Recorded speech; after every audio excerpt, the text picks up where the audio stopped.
You're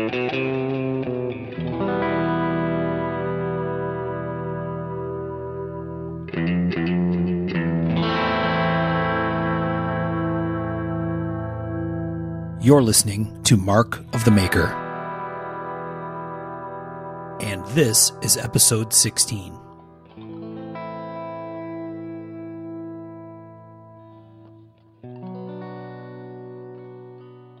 Hey everybody, this is Mark Steiner and you're listening to Mark of the Maker, and this, as you just heard, is episode 16. We have a special guest this time around. It'll be our second knife maker guest on the show, and we'll get to that in a minute. Let's make sure everybody is here. Mr. Tom Krein, are you with us? I'm here. Okay. Mr. Sean Kendrick, are you here? Hey, buddy. And I know he loves when I ask him this. Michael Birch, are you with us? I am here. Well done. Thank you. Okay.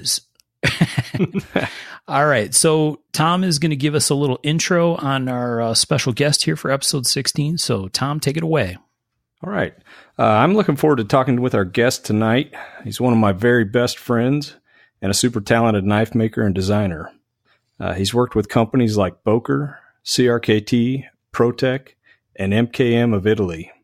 I think it's going to be an extremely interesting conversation. Our guest has come up with several innovative ideas in the industry, including the Beep Beep Lotto, or the cell phone lotto, the Quiken folder, and the SciPop.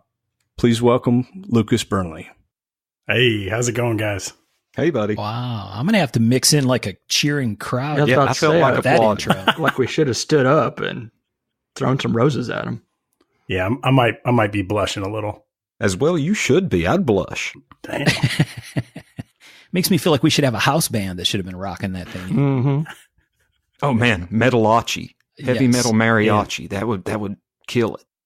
Okay, to-do list item for Sean and Mark: find the show band. That works cheap.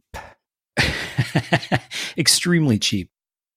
So Lucas is with us, and we're going to have an interviews thing a little bit like we did with our own self intros. We'll have a conversation with Lucas about where he is from and kind of how he got into this thing, and then we'll kind of diverge off into a whole bunch of other things. So Lucas, you want to kind of give us and again, keeping in mind that it's not all knife people that listen to the show. We're mostly knife people, but give folks a little bit background on your brand and how long you've been making knives, just kind of who is Luke Burnley? Yeah, absolutely. So let's see. Knife-wise, I've been making knives since right around 2003. So that would have put me, I think I started when I was right around 20. Going back a little before that, I'd gone through welding school.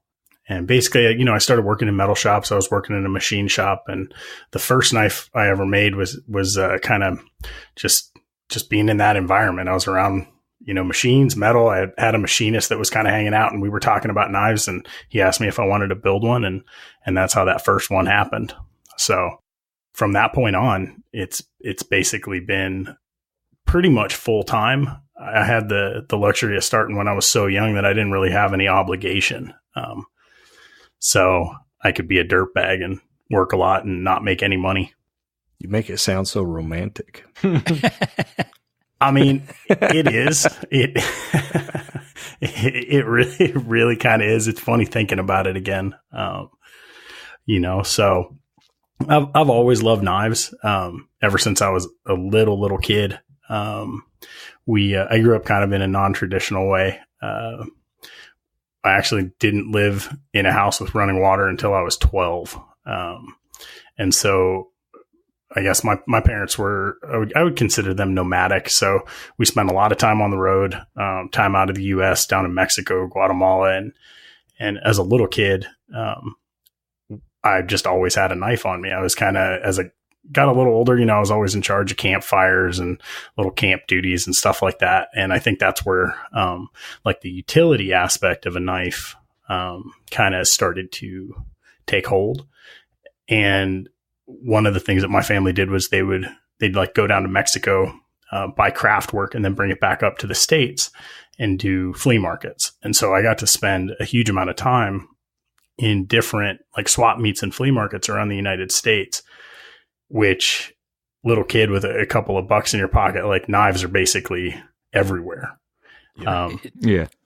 I mean, it's awesome. Like you can't ask for any better than that. And so we'd walk around the flea market and I'd see stuff with my dad. And that was where it kind of started to transform into like the idea of a knife past just utility, like seeing something and being like, oh man, that's really cool.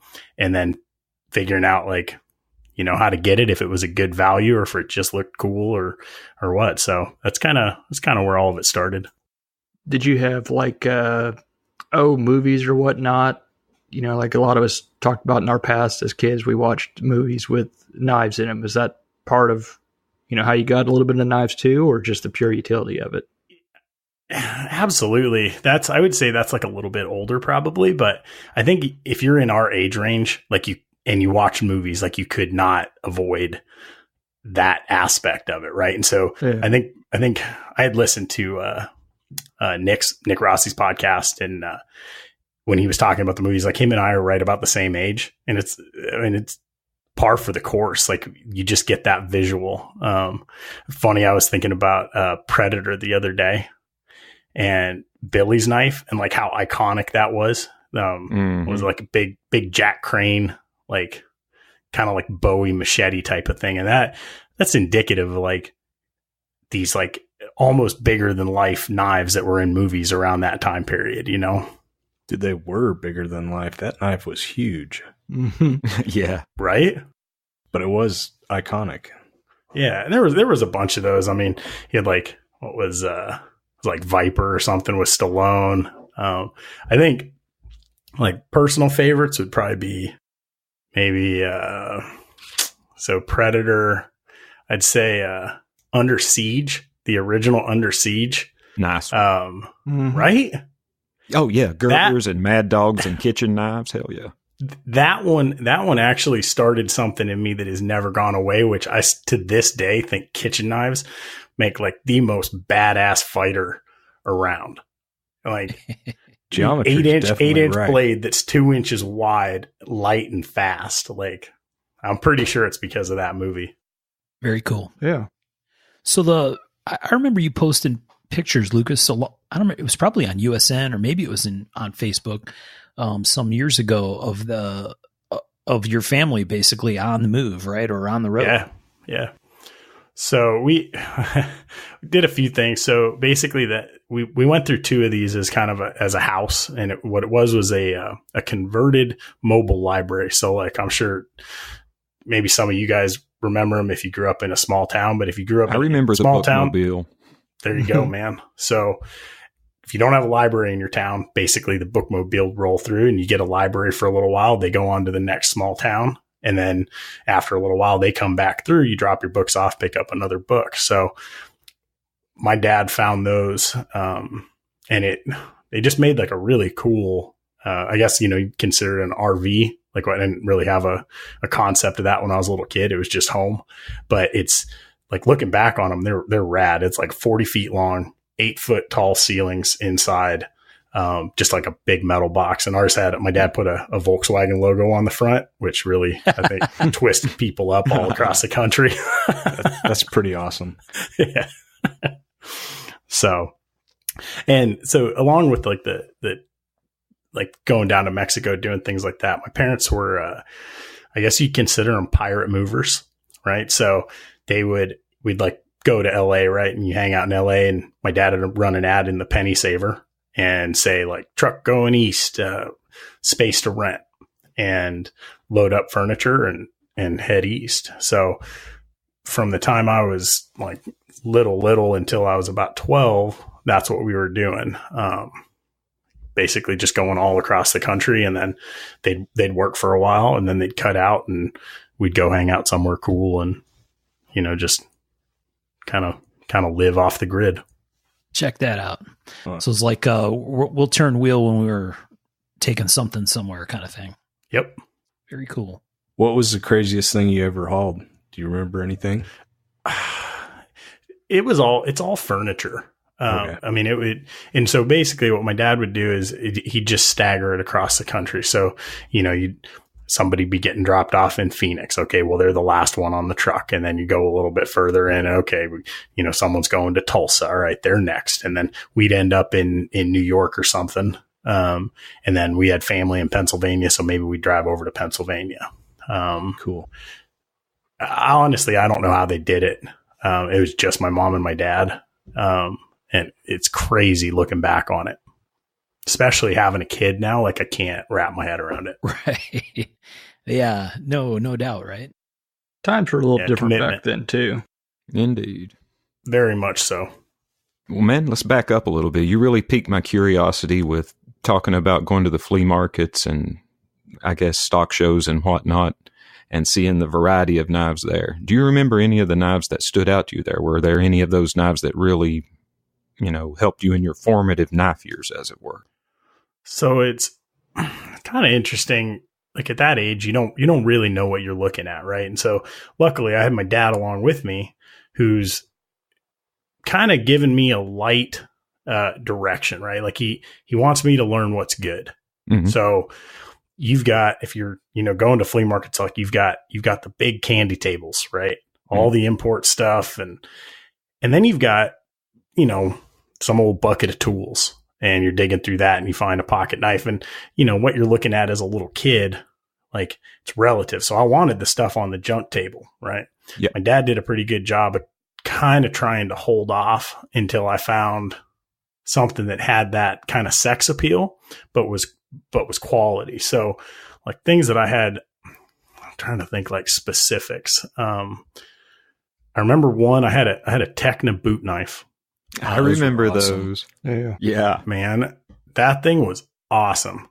It's like a 1/4 inch thick, skeletonized in a leather sheath. Like it's simple. It was way more knife than I had. I think I probably had that when I was like 8 or 9 years old, maybe. There's no reason for me to have that, but it was cool and it was well made. And my dad appreciated that. I think, it was a lot of little stuff like that. I would say the majority would be like some little Bowie that was made in Zollingen or something and said rust free on the blade. And like, I remember as a kid, I always looked for like thick blade stock. That's always what I wanted. It was like, man, look at that thing. It's tough. It's a Bowie, so it was just kind of here and there. And none of it was custom stuff. And that was like the really, really early on stuff. Also machetes. I had a bunch of Ontario machetes when I was a kid because they worked around camp. I mean, that thing's ideal. Yeah. Those D-Guard ones they came out with. Man, I actually just ordered one of those from my dad a while back. Yeah, they're pretty awesome. So what was your first custom that you came across? The first custom, actually, it was unmarked. All I remember was that it was mirror polished and it had like micarta scales, and I thought it was the coolest thing ever.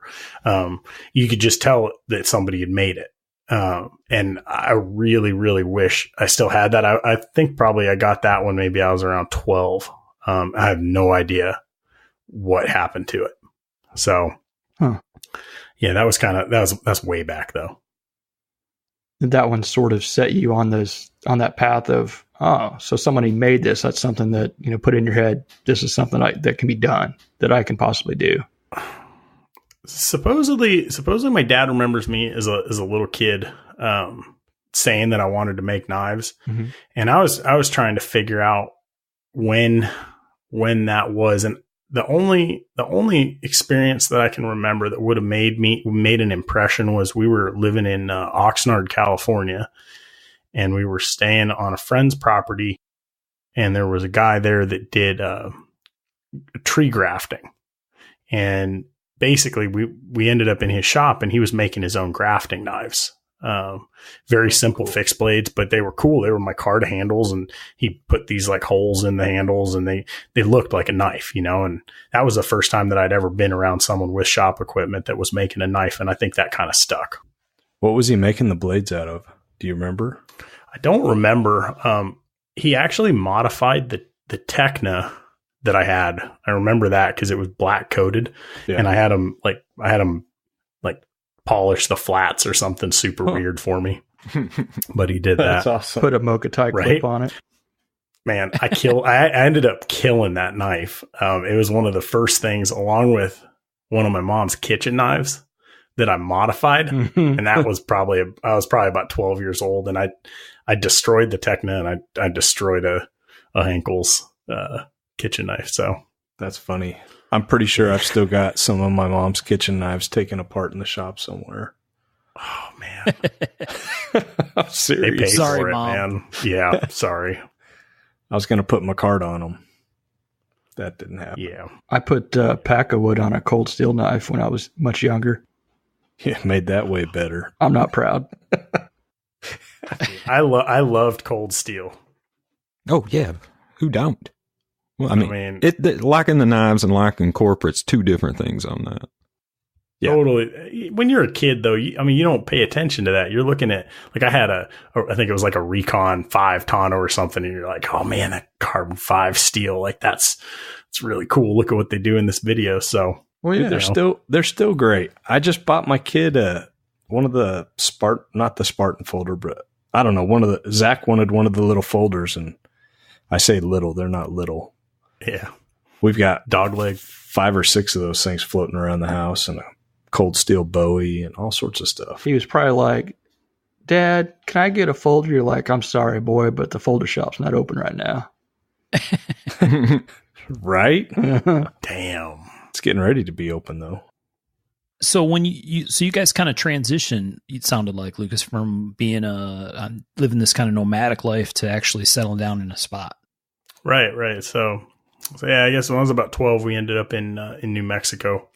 I was born in New Mexico, and I think we moved away from there when I was like 3 years old or something like that. So ended up going back.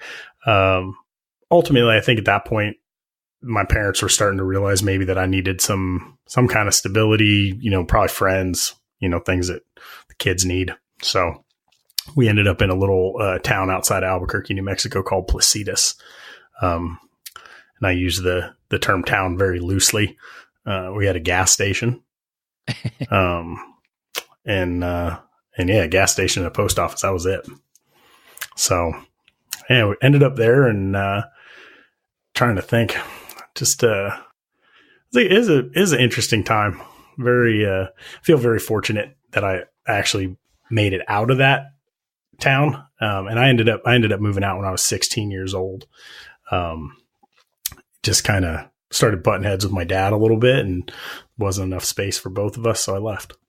Yeah, that happens, man. So when you left there, is that when you ended up working as you said, a welder? Yeah. So my dad was cool. I think his whole philosophy was always like, if you want to control a cow, give it a big pasture. Right. So I always had a lot of freedom. But there was still control in there. Right. So he's like, all right, you want to move out? Cool. What's the plan? And I had started looking at, different things that you can do as like a low income kid at 16 years old. And there's not a whole lot. Right. So one was I had looked at a bicycle mechanic school up in Colorado, couldn't afford it. So that's out. At that point, like my whole life was kind of centered around BMX and BMX racing. So found Job Corps, and they had a welding program. I was like, all right, I'm going to go to welding program. I'm going to learn welding, and then I can learn how to build bikes.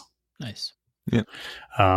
So that was kind of where it went from there. So I did 2 years Job Corps, going through the welding program. And then I think I worked in the welding industry for a grand total of 6 months, building cell phone towers, and decided that was not for me. So what was that time frame? Was that, and at what point did you start finding like the internet and the forums? So I would say, let's see. So I went to Job Corps when I was 16. I was out probably by 17, closing on 18. Job Corps does a thing where they give you an opportunity to do like a school to work. So towards the end, I ended up working in a machine shop that made body jewelry. Once I graduated, I left that job and went and worked at the welding shop. That door kind of stayed open. And so after I decided that I didn't want to build cell phone towers, I ended up going back and working at this machine shop, Cinequinon. So I would say that's putting me into like 18, 19. And so probably right around there was when I built my first knife with that machinist. And right in there, I was toying around with, going through school for like the machining program at the community college. And one of the instructors there, knew a knife maker, out in town, South Albuquerque, called Bosque Farms. And, that guy became he was really my first mentor. And that was, Joe Cordova. Awesome. Super good dude. Yeah, very cool. Yeah. Old school. Yeah. Like super old, like worked with Loveless old school, Do anything. Yeah. Still makes one of my favorite daggers. Which one? The big guy? Yep. What are they? I forget the name of that one. Gladius or I've something? actually been looking for one for years. That's just such a sexy look. Big old. It's a Gladius, Yeah, right? basically. Yeah. I think your question was kind of leading towards like the forum. So probably right around in there was when I found Knife Network. Oh, yeah. I Remember that? Yes, I do. The Cordova knife is the Gladiator.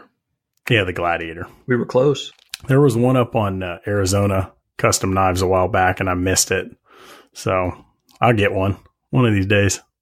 Very cool. But yeah, so forums, Knife Network was the first forum that I was on, and actually kind of funny because I think a bunch of us were all on there, right? Yeah. Oh, yeah. Long time. Yeah, and I don't think I met any of you guys at that point, but everybody kind of transitioned from that forum into other forums. Mm-hmm. USN being like, there was a lot there. I never ended up on Blade forums. It seemed like a lot of guys were either kind of one or the other for the lion's share of their online time, but I ended up on USN. So I just pulled it up, and the Knife Network is still active. People posted yesterday. Holy shit. Yeah, that's crazy. It's crazy, and it's a lot. It's if you go on there, you recognize the same names. Yeah, Like there's a lot of people that are still like the diehard group that was there. They're still there. Huh. That's dang. cool. Yeah. Wow. Yeah, blast from the past. You need to go and look up some of those like old archive posts. I need to, search my post. I bet there's stuff like, what steel should I use for my first knife? Yeah, what kind of grinder should I get? What kind of pack of wood do you guys like? The most purplest. Yeah. Oh, man, it's going to come back around. All things are circular, man. Any minute now.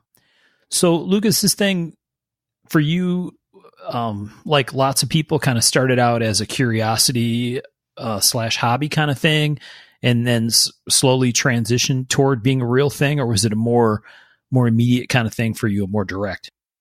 For me, it was pretty direct, actually. I kind of go all or nothing usually, and so especially at that point, like I'm trying to figure out what I want to do. Right. I didn't graduate high school. I got a GED. I went through a trade school, and I'm hungry. Right. And so, at that point, like anything that I did, I was looking at it like, can this be the thing? Right. I decided probably when I was around 17 or 18 that like BMX wasn't going to be the thing. Right. And so I really started to kind of focus out. And when I first started knives, like sure, one or two knives, like there's not really a thought of it. Like you just building something because it's cool. But pretty quick after that, I saw, oh man, I really like this. Like, how can I make money doing it? Right. And I think if I remember, I think I made knives for about a year before I felt that I was good enough to actually sell one. And whether I actually was or not, I don't know, but I did it. I did the first knife I think I ever sold was at the Paul Bosch. He had this little show in I remember that outside of Phoenix, and that was the first show I ever did. That was a rough show. Oh man, How'd you do? I think I remember I traded a knife. The high point of that show was actually sold a knife to Sally. It's actually pretty crazy looking back on it now. So I sold a knife to Richard and Sally. They bought that for their son, Rogers. That's and awesome. then I sold a knife to Suze and Bob Terzuola. Wow. Yeah.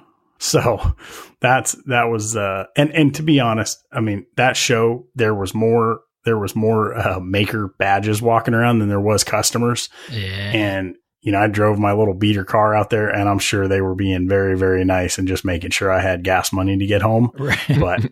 But it meant a lot to me. And it still really does. I was also able at that show to kind of, I think maybe I had met Bob once before then, but I was able to have him critique a knife. And that was terrifying. Yeah, I bet. Yeah. It still is for me. Man. It's so good. I mean, critiques are really relative. Like, and when I do it for people now, if somebody comes up and asks me for a critique, like I really try to focus on function and fit and finish. Like I try not to get into design because it's so relative, but like, especially when you're first starting out, like to hand over a piece of work and to like ask somebody's opinion, like that's pretty vulnerable. That you put your heart and soul into. Yeah. Yeah. So just find the person you're most scared of and do it. There you go. I mean, Still feel that way at shows all the time when people are picking up a knife and handling them. Like, man, they're going to think it sucks. I still get that weird feeling, that intrusive thought. I do too, man. Shows are a tough nut. I mean, it's the same thing because you're putting a huge piece of yourself out on a table. And, when you're going in, you see the flaws and you see every single thing that you've done. Mm-hmm. And you just, I go in, at least me personally, like I always just hope like, oh man, I hope people still like it. Mm-hmm. Like if I'm doing a lottery, I'm like, man, I hope they enter the lottery. Yep. Like it has never gone away. You're like, is this the show where people think I'm not a good enough knife maker? It is some fucking, They just move on. It is some weird shit. It's some weird thoughts. It is. I almost hope it never goes away. No, yeah, I'm with Tom. Yeah, I kind of need that. Wow, man, I hope it never goes away. Like, I think it's necessary, really but it sure be nice to walk into a show one time and not be all upset. To stroll on in and be like, hell yeah, here's a knife, slap them down. But I'd say once you get there, it'd be an unhealthy relationship with your knives and your customers. Yeah. Yeah, and you're taking a lot for granted at that point. Oh, yeah. Yes. Or they say the guy that tells you how good his knives are or his product is the guy that, shouldn't be or some shit. Yeah. Yeah. Well, I think this is a good example of all things in moderation, right? I mean, I think it makes sense that you want to be concerned about your work and have some amount of, deep-rooted desire to be relevant. And at the same time, there's such thing as too much, right? Where you jack yourself all up. Never go full birch. You get the yips. Yeah. Never go full birch. Yeah. That's the key. Oh, man. So we were talking about, your early influences, or, your first mentor and whatnot. So did his work really influence some of your early fixed blades? Because I remember seeing some of your early pieces, and they're pretty damn good designs out of the gate. Oh, yeah. Thanks. The thing that really caught me about Joe's work, and I think the part that I carried with me was he never, like when I think about what Joe did, like I don't think of a fixed style.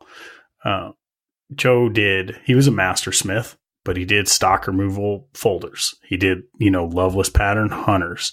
He'd build like weird fantasy stuff. And so spending time with him initially, like I thought that's what knife makers did. I just thought, man, like look at all this range. Like he can do anything he wants. His shop was set up. He had a forge in the back, little couple power hammers and a press, and he had his leather shop. And so pretty early on, everything he did was well constructed, but it wasn't like it was a, cohesive aesthetic. There was no like overarching style. It was, I think Joe built what Joe wanted to build. And I think that there were probably times where he'd be working within a style, or maybe he was forging for a while. And I remember he'd do like Harley chain Damascus or chainsaw chain Damascus. And, maybe that directed some of what he was building after the fact. But as far as a stylistic influence, we didn't have that type of relationship. Like he never mentored me in the way that like I apprenticed under him. Yeah. Basically I'd have a problem and I'd ask him how to fix it. And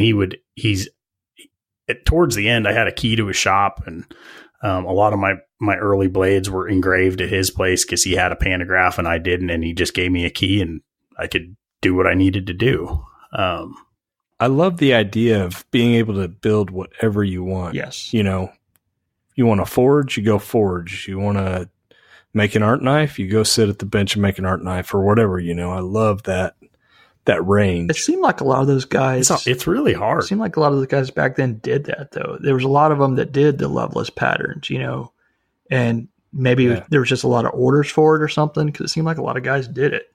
But the pieces that make me think of his knives are like the Gladiator, some of his almost chaparral looking pieces. They're, big lines, big, curves and stuff. Yeah, bold, exaggerated lines. Yeah. Absolutely. Bill Luck style. Yes. I mean, and a lot of those guys around that timeline, I think they had a range that for some reasons in general, to like when you look at what we think of as like modern knife makers, I do feel like they either pushed outside of their comfort zones more or just had kind of a more flexible aesthetic. Yeah.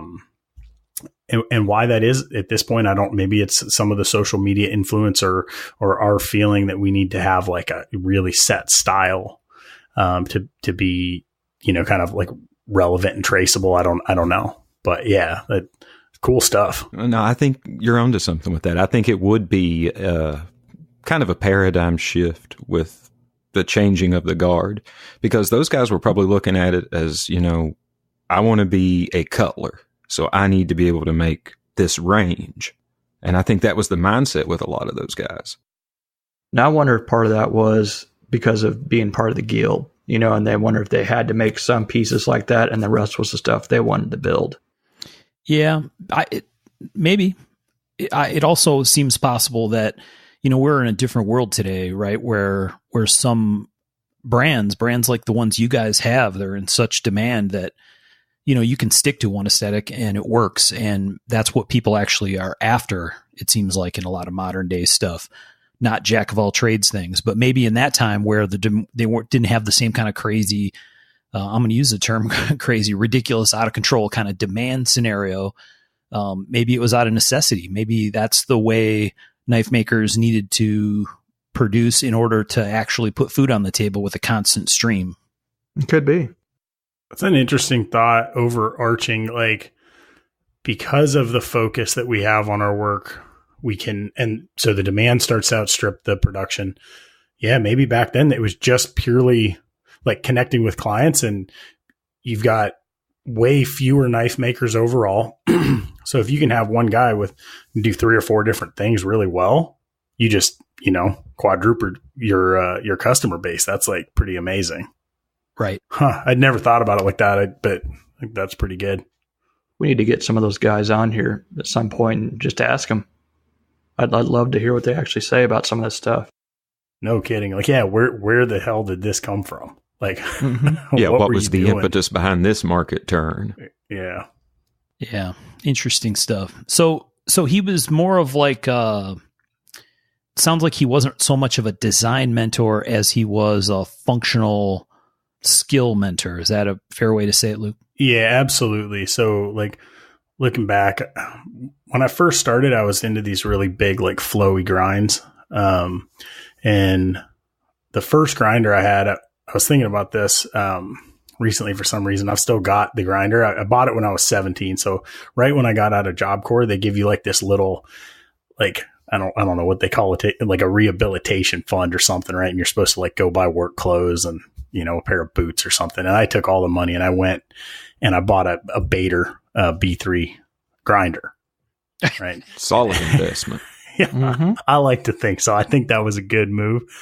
Is that why you took that Christmas picture with just the apron? You spent all your money on the grinder? Right. Yeah, there's no excuse for that. That was a lot later down the road. Yeah, but at that point, like I didn't really know what I was buying, and so I just bought a flat platen, and that was it. And so I was trying to figure out like these really like big swoopy grinds, like Walter Bren style grinds on a flat platen with no variable speed. Looking back on it, it's crazy because I did it. But a lot of that would be like, I'd go to Joe and I'd be like, man, what do I do? Like, I keep getting this like straight belt line. He'd be like, all right, so start further off where you know, further down the blade where you want and like back into it or whatever. So it was a lot of questions like that. It would be really specific kind of just when I'd get to the point of just banging my head against the wall, I'd ask him. Also, I just like hanging out with him. And so I'd go down to Bosque Farms and we'd go get a burger or something and just talk what now I realize is like industry conversations. But like at that point, I didn't know that. I was just talking with somebody who was cool and had been doing something that I was into for a very long time. So yeah, it's interesting. It's not really like that, like you said, like a design mentor or a, what's it called? Like where you work underneath somebody, but it was kind of an advisor almost, or just like somebody to bounce ideas off of. It almost kind of sounds like it was one of those things where you look back and you're like, holy crap, I didn't realize who he was at that time or what he'd done. Yeah, not at all. You know what I mean? In the industry. So you look back and you're like, wow, how fortunate. I've actually had a few of those moments. I feel like I've been very fortunate in our industry just overall. I'm pretty early on. I think I'd been making knives like 4 or 5 years, and Bob T moved down to Albuquerque from Santa Fe, and I knew his old shop assistant. And when Bob T moved down to Albuquerque, he needed a shop assistant, and so I got to go work with him, basically as a grunt. For I think I probably did it for a year or something. And at that point I was making my own knives and doing shows, but the ability to work with Bob, like if you've read any of his book or anything, I mean, it's like his way of building folders like that opened up an entire world to me. I bet. Looking back on it, it's like you couldn't, I'd still pay for that now. Yeah. Yeah. I mean, Bob's literally a living legend. Super, super solid dude too. Yeah. Yeah. It's been good. I mean, that's like one of the cool things about our industry in general is that the transfer of information, compared to a lot of other skilled, crafts, I think I don't know what makes our industry different, but people are willing to share. They're willing to include you into something that they've worked very hard to develop. So it's pretty amazing. Yeah, I love that. Very much.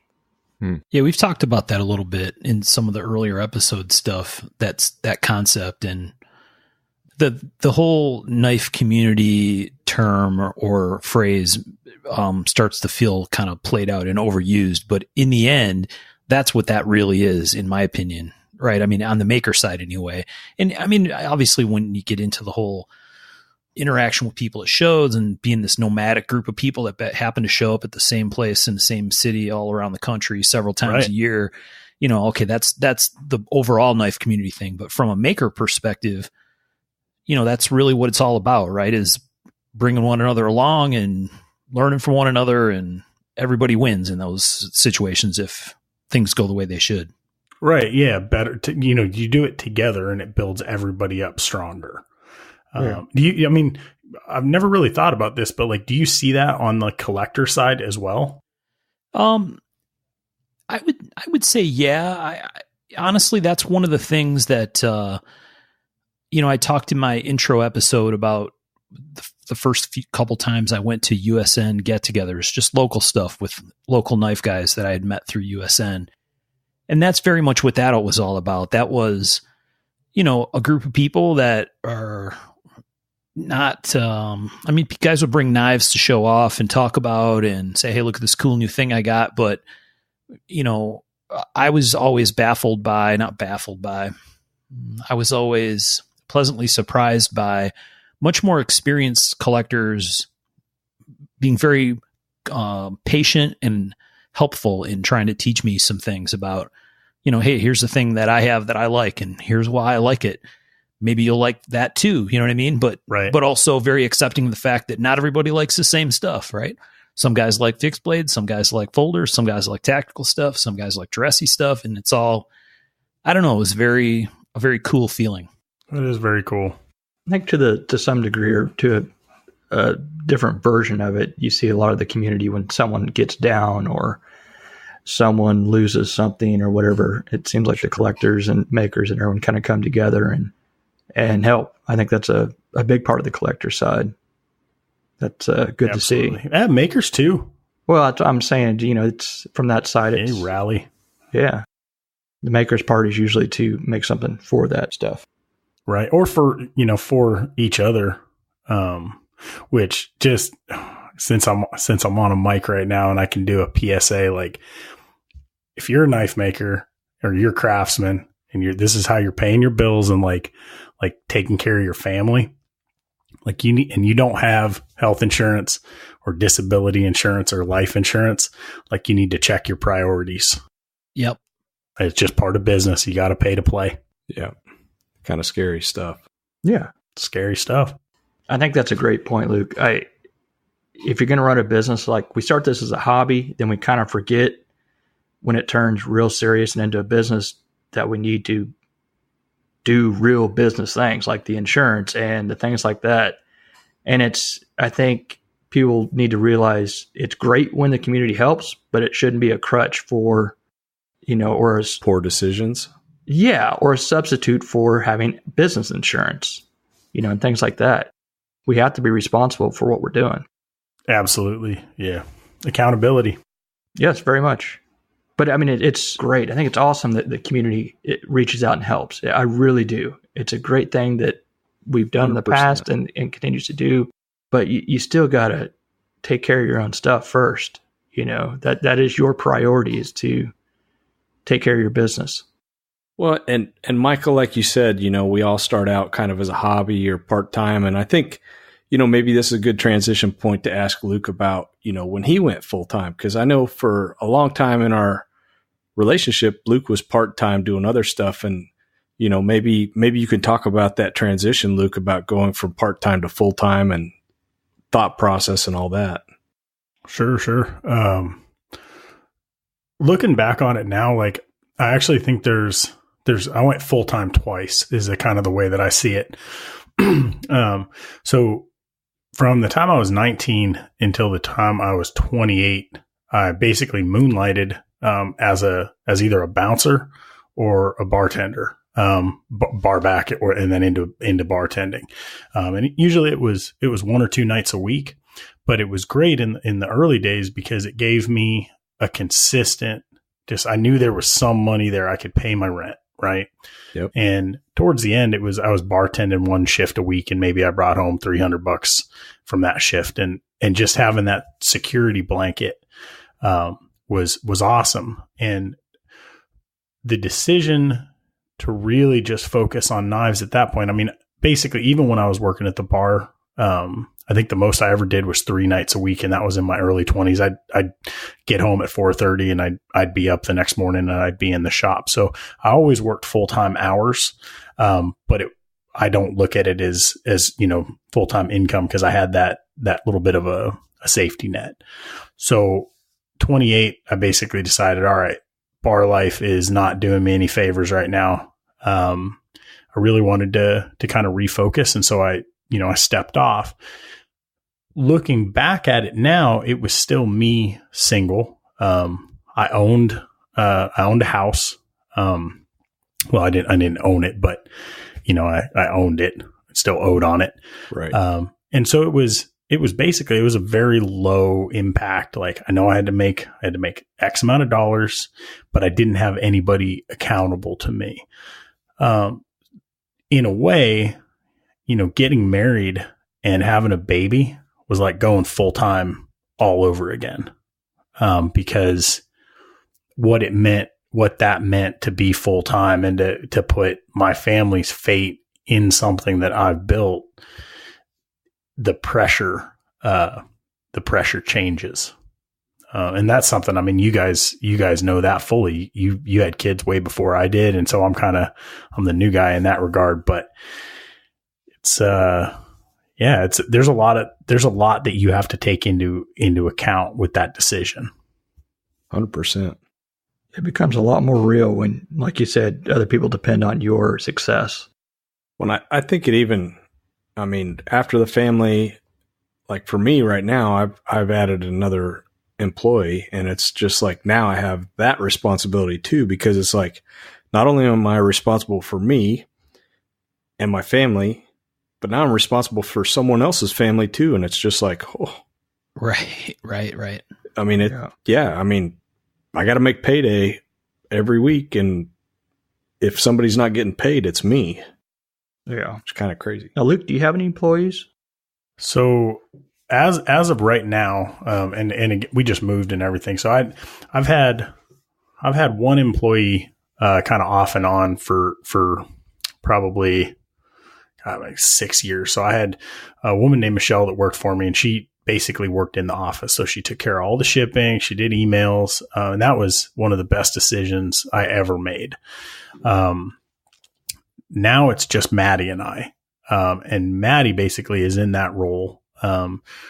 And she's actually kind of stepping into her own in the business in some other areas. And it's really fun to see that, and to see her kind of connect and to start to create the part of the business that's hers. We have a definite need for an employee. I just haven't figured out at this point, where it would be best applied. I don't know what the employee is. Has Barlow picked up any slack, or is it just he just sitting there doing nothing? I figured I'd give him about another 6 months, and then, I mean, old enough to crawl, man, you can sweep. Yeah, right. That's a totally reasonable time period to either prove you're in or you're out, right? Yeah, I mean, stitch some mop pads to those knees and just let them crawl around. Yeah, kid man. got I mean, time it's to good. lean, kid got time to clean. There it is. Yeah, it's good development, man. The mop kind of creates some resistance. It makes them strong. I mean, that's all good. They're close to the germs, good immune system. Right. Yeah. Won't get allergic to titanium at all. Yeah. They call that building character. Right. Mm-hmm. Yeah. So for people who don't know Lucas, or that might be listening to the show or aren't familiar with his family situation, you want to just give that explanation? Sure. Yeah. So my wife, Maddie, she works with me full time in the business, and our son Barlow, who is 13 months right now, basically comes in and hangs out in the office with Maddie, which, just as far as like, the difference between moms and dads in general, and like, this is a mass generalization, but like, I do not understand how she can multitask the way that she does. Like, she's taking care of him and like running the front of the house and doing shipping and answering emails. And like, at this point, setting up projects for, whether it's like, doing a patch run or t-shirts, and like also like taking care of a tiny human being. It's very impressive. So yeah, that's our little family right now. That's because moms are badasses and we don't give them enough credit. True story. Fully badass. Yeah. So I guess at this point, Barlow's on blast, 6 months or you're out. Mm-hmm. Yeah. Yeah. Put up or shut up, bro. He's actually going to be our next interview. Right. There could be a coup. He could just take the whole thing over in that 6 months. Yeah. I hope I build him strong enough to like at some point take it over. That's right. I mean, kick me out. Let me go to the fishing boat. I don't know, something. Well, that's a cool thing. We talked about that during the intro episodes, and I think Sean and Tom and Michael all kind of want that for the future, right? I mean, that's the kind of vision you have in your head as a dad, is you want to teach your sons and daughters some kind of trade or skill or capability or something that they can go use. And I don't know, it's kind of a cool thing, right? Where even if they don't use it, the fact that, say they do something else, but creating that joy of building something and making something is pretty awesome. Right. We just set up a lathe in the back. I had bought a lathe and we hadn't got it set up, and I was talking to Jake my oldest son a week ago, and I was telling him, hey, let's make some rings. We can make some rings. And he's like, oh, you can't make rings. You can't do it. Can't do it. Well, Ben got fired up, and I had to kick him out of the shop before we recorded just because I couldn't get him to leave. But he started playing around. We've got tools and ring mandrels coming. They're not here yet. But he was making rings out of antler and cocobolo, and I think he made like 7 or 8 today, and they're pretty awesome. That's badass. But just the joy of seeing him build stuff, and he's like excited about it. It's like, that's what I want. I don't care what you do. Have some passion and Yeah. That's all you can really hope for. Yeah, you can't teach passion. You can't teach motivation. Yeah. Right. Yeah. 100%. Pretty exciting. Yeah, no, for sure. You just want them to get fired up about something, right? That's the cool part. So awesome. So Sean, you want to take it from here? Yeah, Luke, you mentioned a recent shop move.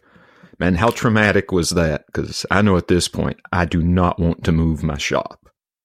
Man, to be honest, I don't want to blow it out of proportion, but it was honestly one of the hardest points of my adult life.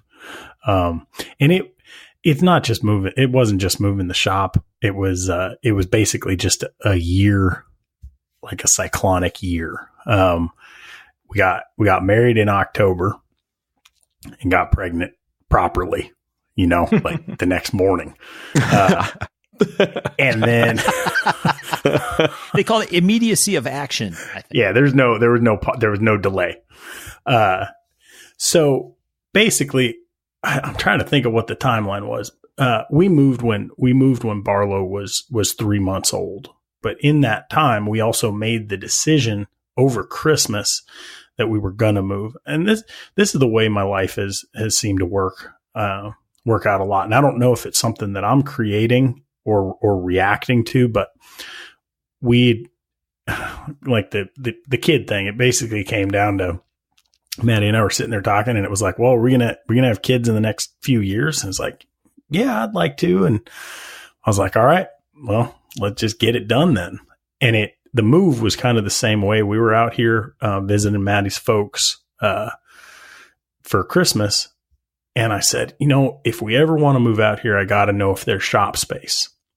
And so we went on a family drive, and we were looking at industrial parks, and we pull into this old industrial park, and I see a sign that says we've moved. And I end up talking with the owner of the building, and long story, medium long, basically I ended up renting that space for a year. He gave it to me for half price, but we found the space, and that I was like, all right, I got a place to work. We can move.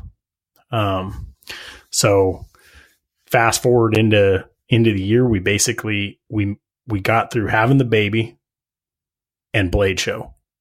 And I got back from Blade Show. The day after Blade Show, I started tearing my shop down. And it was, it was insane.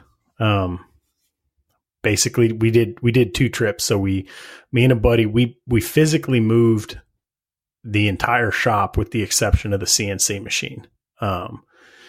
And basically moved it out there, flew home, loaded the house, and did the same thing again. So it was interesting. Some of that stuff you plan, and I had like, okay, we'll get it on the ground and it'll take this long to get back together. The most shocking part, was just once we landed, like I literally did not put in a day of knife work for 6 months. Ouch. Now, when you say interesting, you mean like the worst possible thing ever? Because it sounds horrible. No, it was horrible. Good. I can't imagine. Yeah, and lots of people have moved shops. I think for us, there's a certain type of craftsmanship too, where our tools are our life in a very direct way, but also they're our life. Like we love our shops, like it's home. Mm-hmm. And to have that displaced is incredibly disconcerting. Yeah. But I bet there was something sort of cathartic about being able to clean and move and get everything set exactly how you wanted to. Yeah, absolutely. Kind of coming out of the tail end of it, the the part that was the most valuable, and I did not see this coming, was that in that 5 or 6 months, I stepped away from my work fully. And that is actually a luxury that most of us do not have on a regular basis, to get so far away from what your day to day is that you can like look at it from an elevated position. And I went through some stuff where it was just very illuminating to kind of see, like, there was aspects of the business that I really missed doing. And there was things that I had started doing that I just was not happy with. And so being able to to walk away from it for a little while forced, when I came back in, I think I had a clearer vision of what I did want it to be and like kind of where we were going in some of the larger context. So both the physical configuration of your new shop side, but also from an overall strategy or mission kind of perspective, right? Exactly. That makes sense. Both from the business standpoint and a personal standpoint. Right. Yeah. So it's interesting because you have that literal shift. It's like everything has changed. And, I think sometimes we can become incredibly dogmatic and kind of forget that, like, a change you can make a change at any point you want. You can change course. Some of them are good decisions. Some are bad decisions, but you can wake up in the morning and be like, you know what? I want my knife style to be different. Or I want to focus on this technique. It's just that it's hard to do because it's like the forest for the trees thing. I mean, you're in it. So you don't see like, oh man, like maybe this isn't what I want to be doing right now. Or maybe, like I always joke with Tom, like I really miss making fixed blades. And it's like, that's a minimal thing. I could wake up tomorrow and go make a fixed blade, but it's that shift of just, you're not working. So you look at it differently. Scorpion. Yeah, man. Scorpion. Yeah. I mean, if you did. I had a similar experience. I mean, it's different not being in a job where I make something in a creative function. I mean, engineering is kind of a creative thing anyway, but more on the problem solving side, which is a huge piece of what you guys do anyway. But I had the same thing twice in my career. Once I was away from work for 4 weeks. Once I was away from work for 6 or 7 weeks. Wow. And in both of those cases, I had the exact same situation where, especially in the longer one, I had completely tuned out what was going on at work.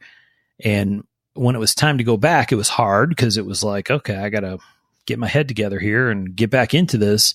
But at the same time, I absolutely came back from that with a very different perspective. And it was really interesting. I mean, like realizing, kind of light bulb going on in your head, like, oh, wow, I'm coming at this a very different way than I did before. And in a good way, right? Because it allows you to have a fresh perspective that's otherwise difficult to have.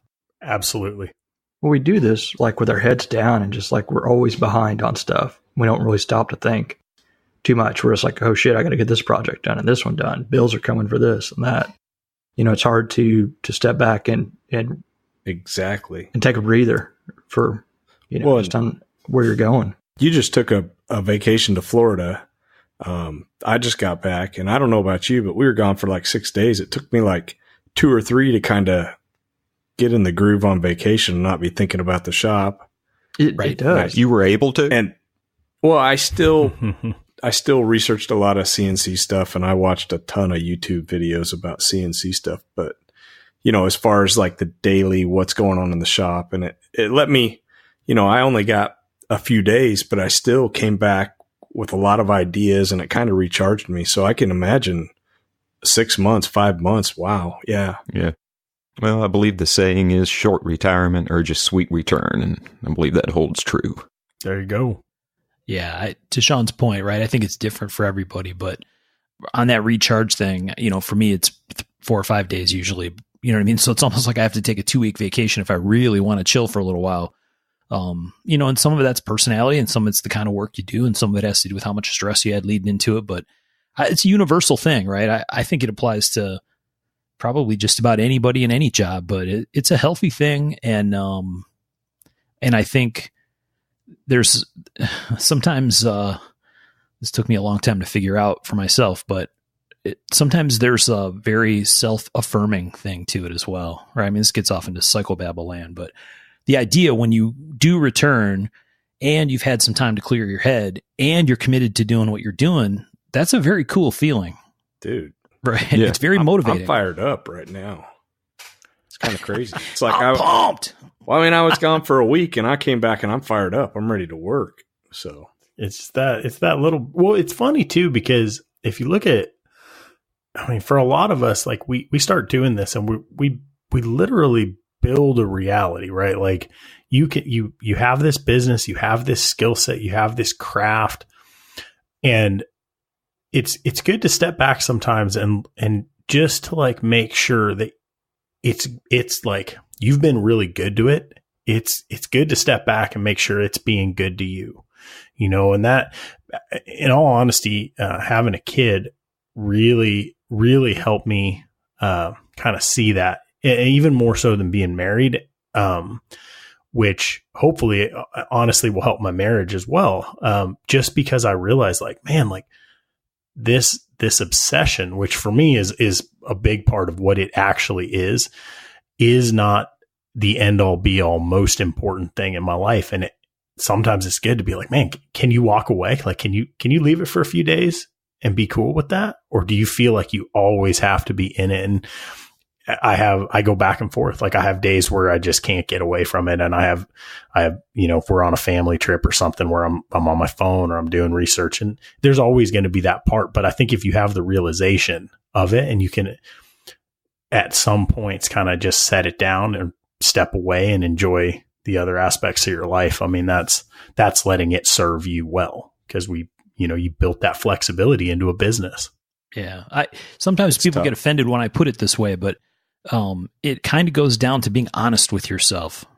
And, you know, like I said, some people don't like when you say it that way. So maybe it's more like making sure that you have the right kind of perspective. But to me, that's what it always feels like is, hey, dipshit, pay attention, yep. Right? There's more to this situation, or there's more you should care about, you know what you're doing. And for me, I have to do that every once in a while, because if I don't, then I become blind to it. And I sometimes end up in a spot you don't really want to be in. Right. Mm-hmm. Yeah. My wife refers to the shop as my mistress.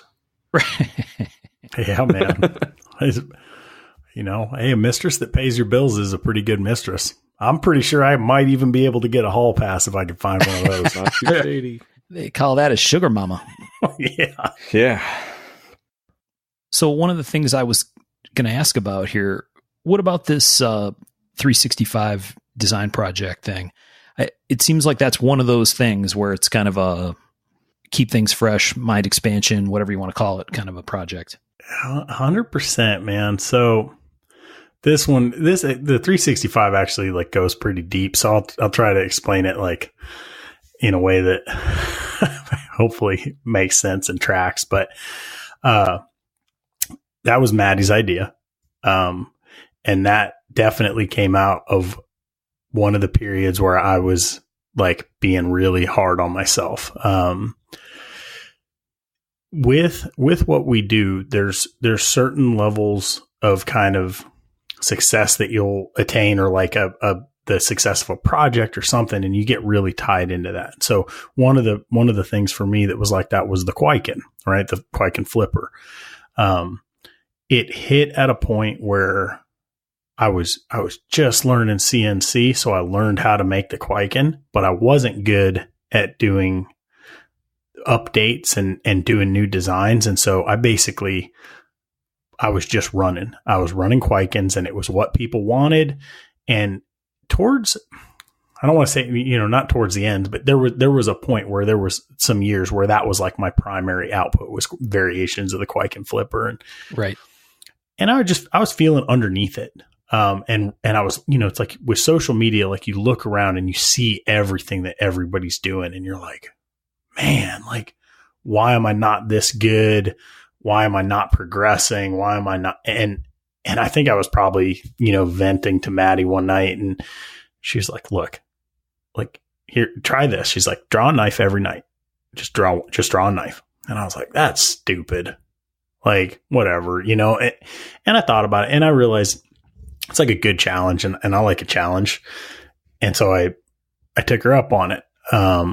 And to be honest, it's actually been probably one of the more positive, kind of creative process, projects of my life.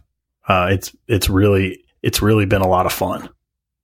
It seems like most people that I've seen that take those 365 projects on, in almost every case, they're creative people, they're art people, or people that are very into design, and it becomes a, I don't know, it's almost like a chops workout kind of thing, right? Yeah, and it's funny because like over the years, like I struggle with like the art side of what we do, and I think I've never considered knife making art, and to me that it's not accurate because I think it's because of the fact that knives are based in function, and so like there's this weird disconnect. But overall, I think my process is probably like a fairly artistic process. Like if I look at it, so I don't consider myself an artist, but I do consider my process artistic. Like how does that even make any kind of sense? But it's done a couple things that were unexpected. I actually, for the most part, I don't consider my sketches designs. They're basically concepts, right? So like when I sit down on the page, very, very rarely do I have like an idea that I'm trying to finalize. Like this is the aesthetic. Like I literally draw a line and then I draw some more lines. Right. So for me to do a design, I would basically take one of those little sketches and then I would start doing iterations of that. And maybe that's 20 variations on like a light board or something like that. And then I'd end up with a design, but it's like exercise, right? So the other thing that was happening at that time was there was a few variations of knives that were popping up that were very, very similar to the Kwaiken flipper. And I've never been like super concerned about, people. Like I love it when people are inspired by my work, but I'm very, aware of certain design elements and like how those design elements interact with other design elements to create an overall feeling. Right. Right. And you see this in the knife community because a lot of times what a knife maker will see as something that maybe like infringes on a little bit of something that you've built versus what a customer sees. They're very different. And so that was kind of me in a dark place too. Like I was feeling very protective, and what was happening was I was feeling trapped by something, but then also seeing that something being like, I don't know, taken advantage of outside of my control, right, in a weird way. And so I thought one of the beautiful things about the 365 project was it was kind of a reminder to myself that like, if someone's goal is to like, like copy a piece of my work or something like that, like in all honesty, it's the best place you can ever hope to have a competitor because they're behind you. And so with the 365 project, I wanted to prove to myself that it wasn't like a one and done, like I could just create. And so in that sense, it's been great because it kind of like opened this floodgate, and I can sit down at a blank piece of paper and I can put out 5 knives, and it just comes out. And that's really great. And looking back on it, it was, I blew it way out of proportion. I was being super hypersensitive. I was just frustrated. Yeah. There was a whole lot of that style came out after you started making them. And I understand completely where you're coming from, because it's like it's not like the Kwaiken or Quaken or, however you want to say it, right, was like something that's never, ever been done before. It's that, right. But you popularized it. It became your thing. And I think that should feel good that it's sort of like you created a trend. And I had sort of that same issue with the Dow stuff. It was like, no, I didn't invent cleavers or any of that crap. Right. But I think I had to come in terms with, it's okay to, I think, be part of it and say you helped build that trend. And you have to be kind of happy with that. Be like, hey, look, I think it's kind of cool that you started something. But at first you're just kind of, like you said, protective of it. And you're just like, shit, why is everyone doing it?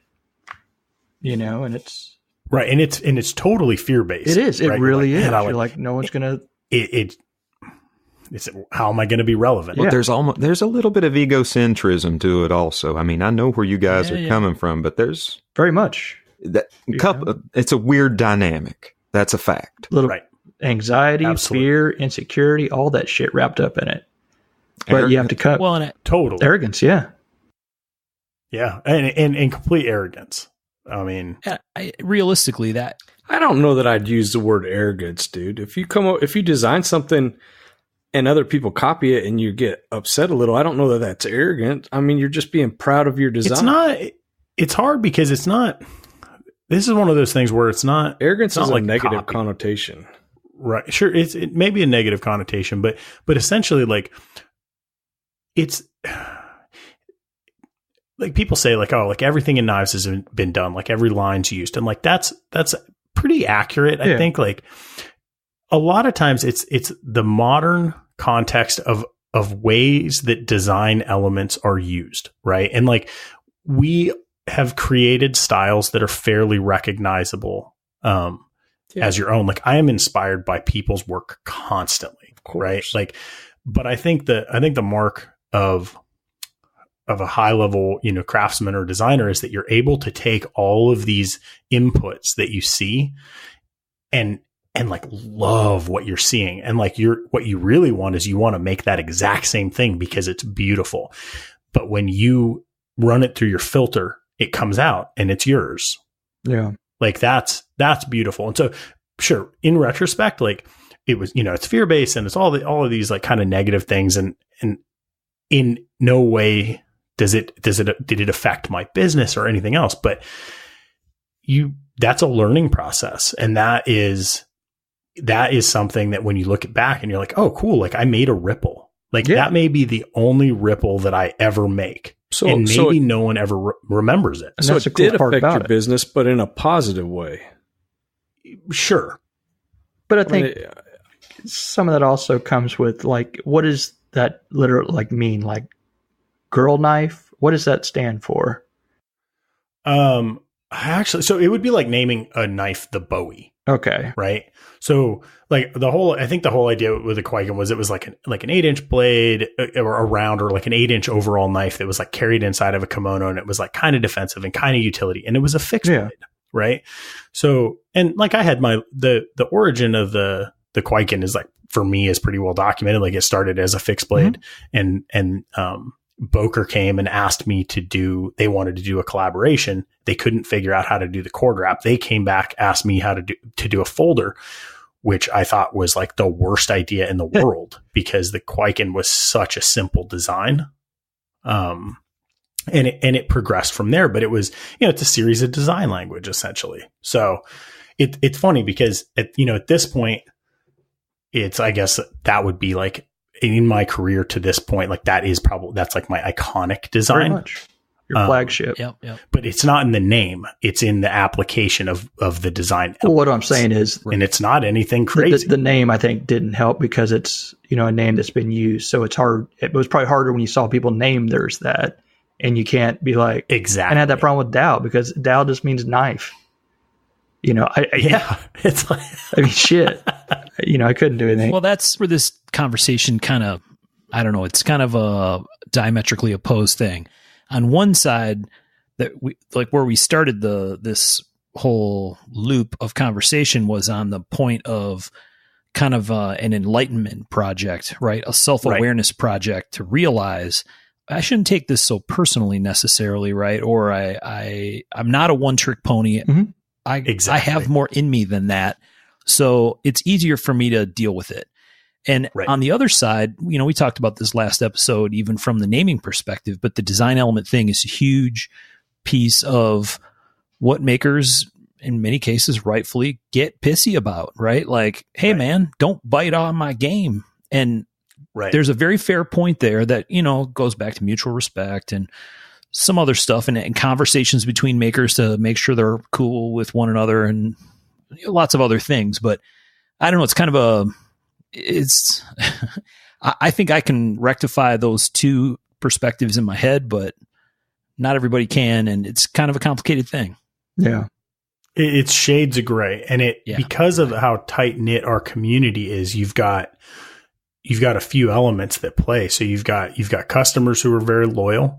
You've got makers who are very aware of what else is in the industry, and oftentimes are friends or, I mean, it can get very, very muddy. I've been incredibly fortunate. Like most of anything that I consider like a copy has been of something of like one of my production knives. There's been a few that are basically they're counterfeits, but that's very, very rare.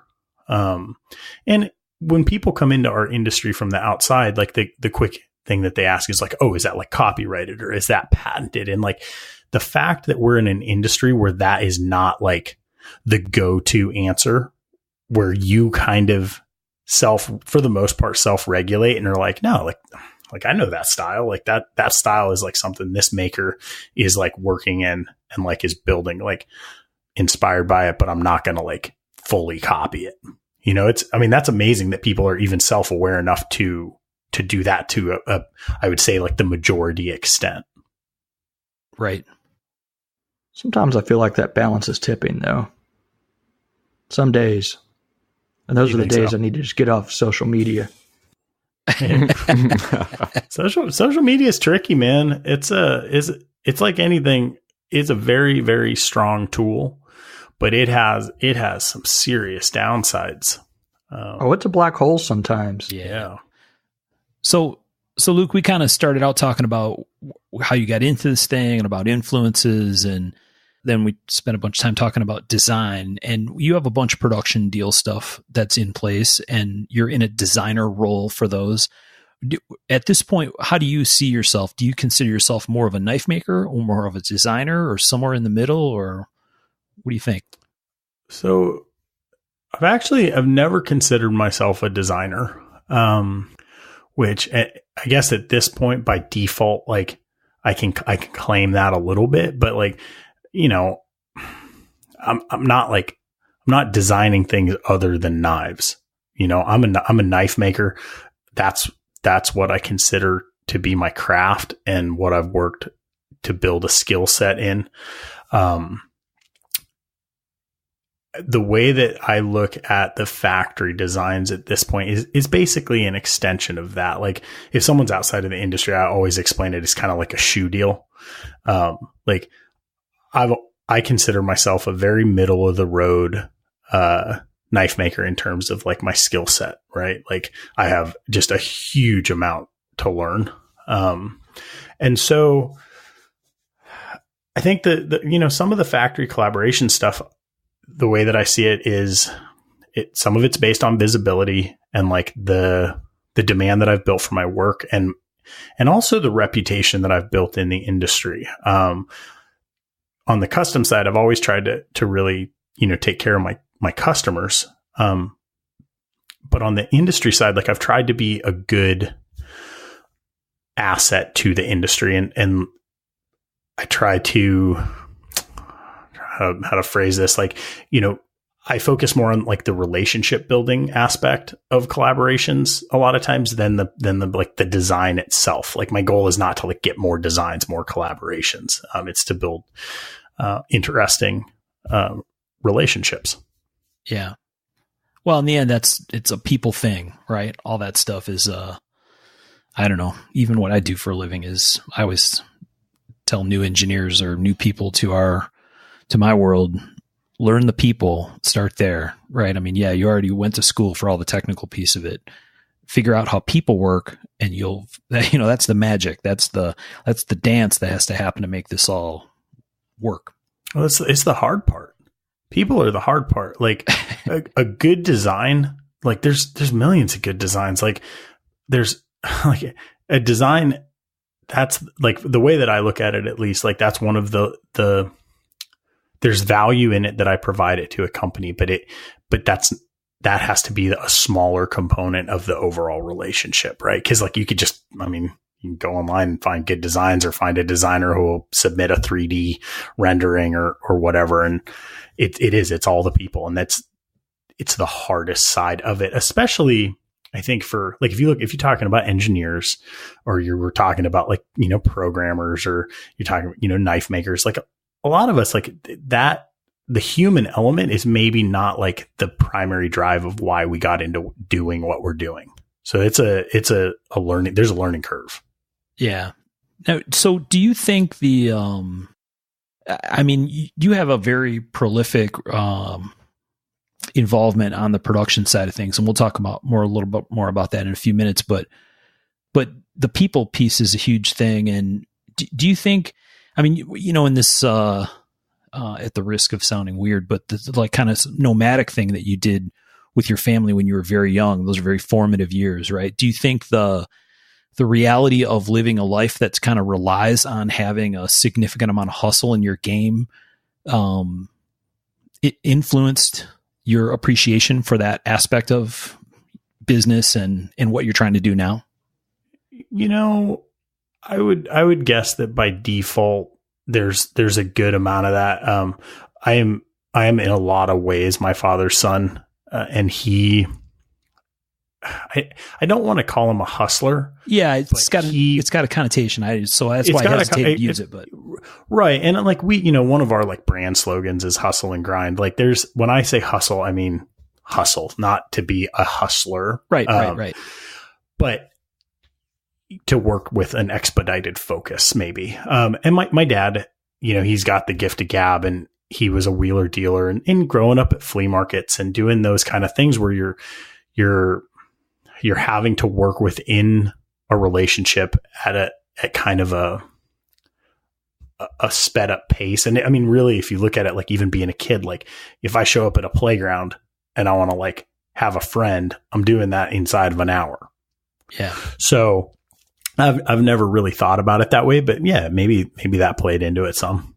Yeah. No disrespect to your father by saying that, but no, or your not family at all. for that matter.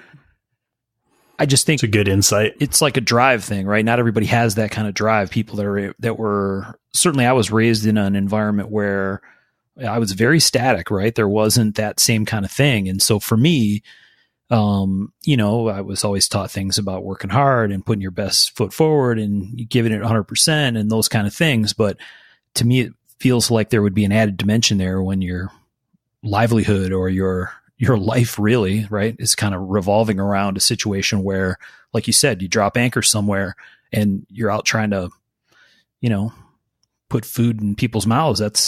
That's real deal. Yeah. I mean, think about your pressure situation applied to that, like you said earlier. Right. I can't even imagine that. Right. Well, some of us are just awkward. Makes it a bit tougher. Like Luke's over there making friends. I'm like the kid that was like just digging a hole for no reason. Birch was the one over there kicking rocks. Yeah. Talking to myself. Who's that son of a bitch new kid? It's hard. I've been the new kid my whole life. I mean, and I'm actually pretty introverted. And I say introverted, not in the way that I have a hard time like talking to people, but in that it doesn't recharge me. So like when I come back from Blade Show, there's a very good chance that I'm basically going to crash and not want to talk to a human being for 3 weeks. Right. Because I'm so psychically vampired out, and it not in a negative way. It's just that's not what fuels me. Dude, I can remember when you wouldn't go back in the shop for a couple weeks. Right. Back in the old days. Yeah. Yeah. But you had a safety net. Couldn't cross the threshold, man. Just burn out in every way. I was talking with Maddie recently. Like I've always gone through a bit of show burnout, and it's kind of like being in a fight, right? You have all this adrenaline kind of build up, and everything's really exciting, and you're like, there's pressure and there's a payoff at the end, and you get to the show, and that's like, you get to see everybody and you're talking to people and you got money in your pocket, and then you get on a plane and it's quiet. Mm-hmm. And that can be pretty difficult. That's a hard balance thing for me. And this year, I don't know if it was like the first, kind of big show since we've been kind of in the new shop, but it kicked my ass. I got back and I was trashed. I was drained in emotionally and creatively, and I'd been working just insane hours, and I was tired. And it took a while. It's hard to kind of reconcile that, because you're like, man, I love making knives. I want to go to the shop, and then you're like, I also just want to kind of lay on the floor. Yeah. Right. In the dark. So you end up I don't with know. a nervous energy that you just kind of pace back and forth, and it's just a big old adrenaline dump, and it's a mental dump of everything that you've done. Yeah. You get that, don't you? You get that a bit? Oh, yeah. Very much. Even got a name for it. I call it the anxiety hangover. Ooh. Yeah. I don't get that at all. Well, you're lucky, buddy. I know you don't. You're a bastard. No, he's just I a love badass. going to shows, and I can't wait to get back in the shop when I'm done. Yeah, I know. Well, that's the problem. I'm excited because I've been talking and about knives and doing this. So I'm excited to get in the shop, but I physically can't really do much. I'm tired. And then my head is just burnt out. Yeah. Maybe when you guys get to my age, Oh, here we go. toughen up a little. How old are you? It's not that, man. It's a different personality. It is. I'm just messing with you guys. Sean, I'm 47. Well, you are older than me, so I'll concede to my elders, I guess. Birch just reverts back to kicking rocks out in front of the show. Hell yeah. That's always a good idea. Mm-hmm. All right. Well, man, you talked about, wanting to learn more, wanting to get better. I'm the same way. And you've been to the New England School of Metalwork. What kind of experience was that for you as far as, expanding your toolbox and expanding what you know? Oh, man. To be honest, that's something that I've wanted to do for probably the last decade. And earlier I was talking about kind of like we build these things that theoretically should give us flexibility, right? That's something that I have never, ever made time to do. And we got here, and it was kind of that we were coming out with the shop was kind of starting to get set up, and I was like, man, look, this is a 2-week course, like 2 weeks. Like I haven't had a 2-week vacation. I actually don't know if I ever have had one Ever. Yeah. And Maddie was like, look, now's a good time to do this. Like, you're going to get busy. It's going to be time for Blade. Like, just go do it. And so I went up to Auburn, and I rented a house for 2 weeks, and man, it was awesome. It was like a weird, just totally cathartic, like artist retreat with a ton of work. So, at night I'd go home and I'm in this like funky farmhouse with a creepy cat, and I don't know, that place was weird, but during the day you're 8 hours of forging. And it was really cool because we process a lot of information, and like all of us would probably have a better than average understanding of like the forging process, right? And what bladesmithing is. And like, you kind of know the steps, like you see, but it was so different to actually, be in front of an anvil and a forge with someone who knew what they were doing. It is the most fun I've had knife making in years. Awesome. Well, and it's a chance to learn too, and no pressure really. Yeah, no pressure. Well, just another side of it. So was it like a check the bucket list kind of thing, or was there more to it, like an exploratory thing, thinking about how can this influence what I'm doing moving forward? Definitely the latter. I think for me, one of the most satisfying kind of times in my personal career would be like the first few years of making knives, because it's all experimental and it's all learning. Like everything you're doing is kind of pushing you, and it's kind of a little new, and like your failure rate's higher. And if financially, if I didn't have that concern, I would spend my time learning. That's what I would choose to do. And so with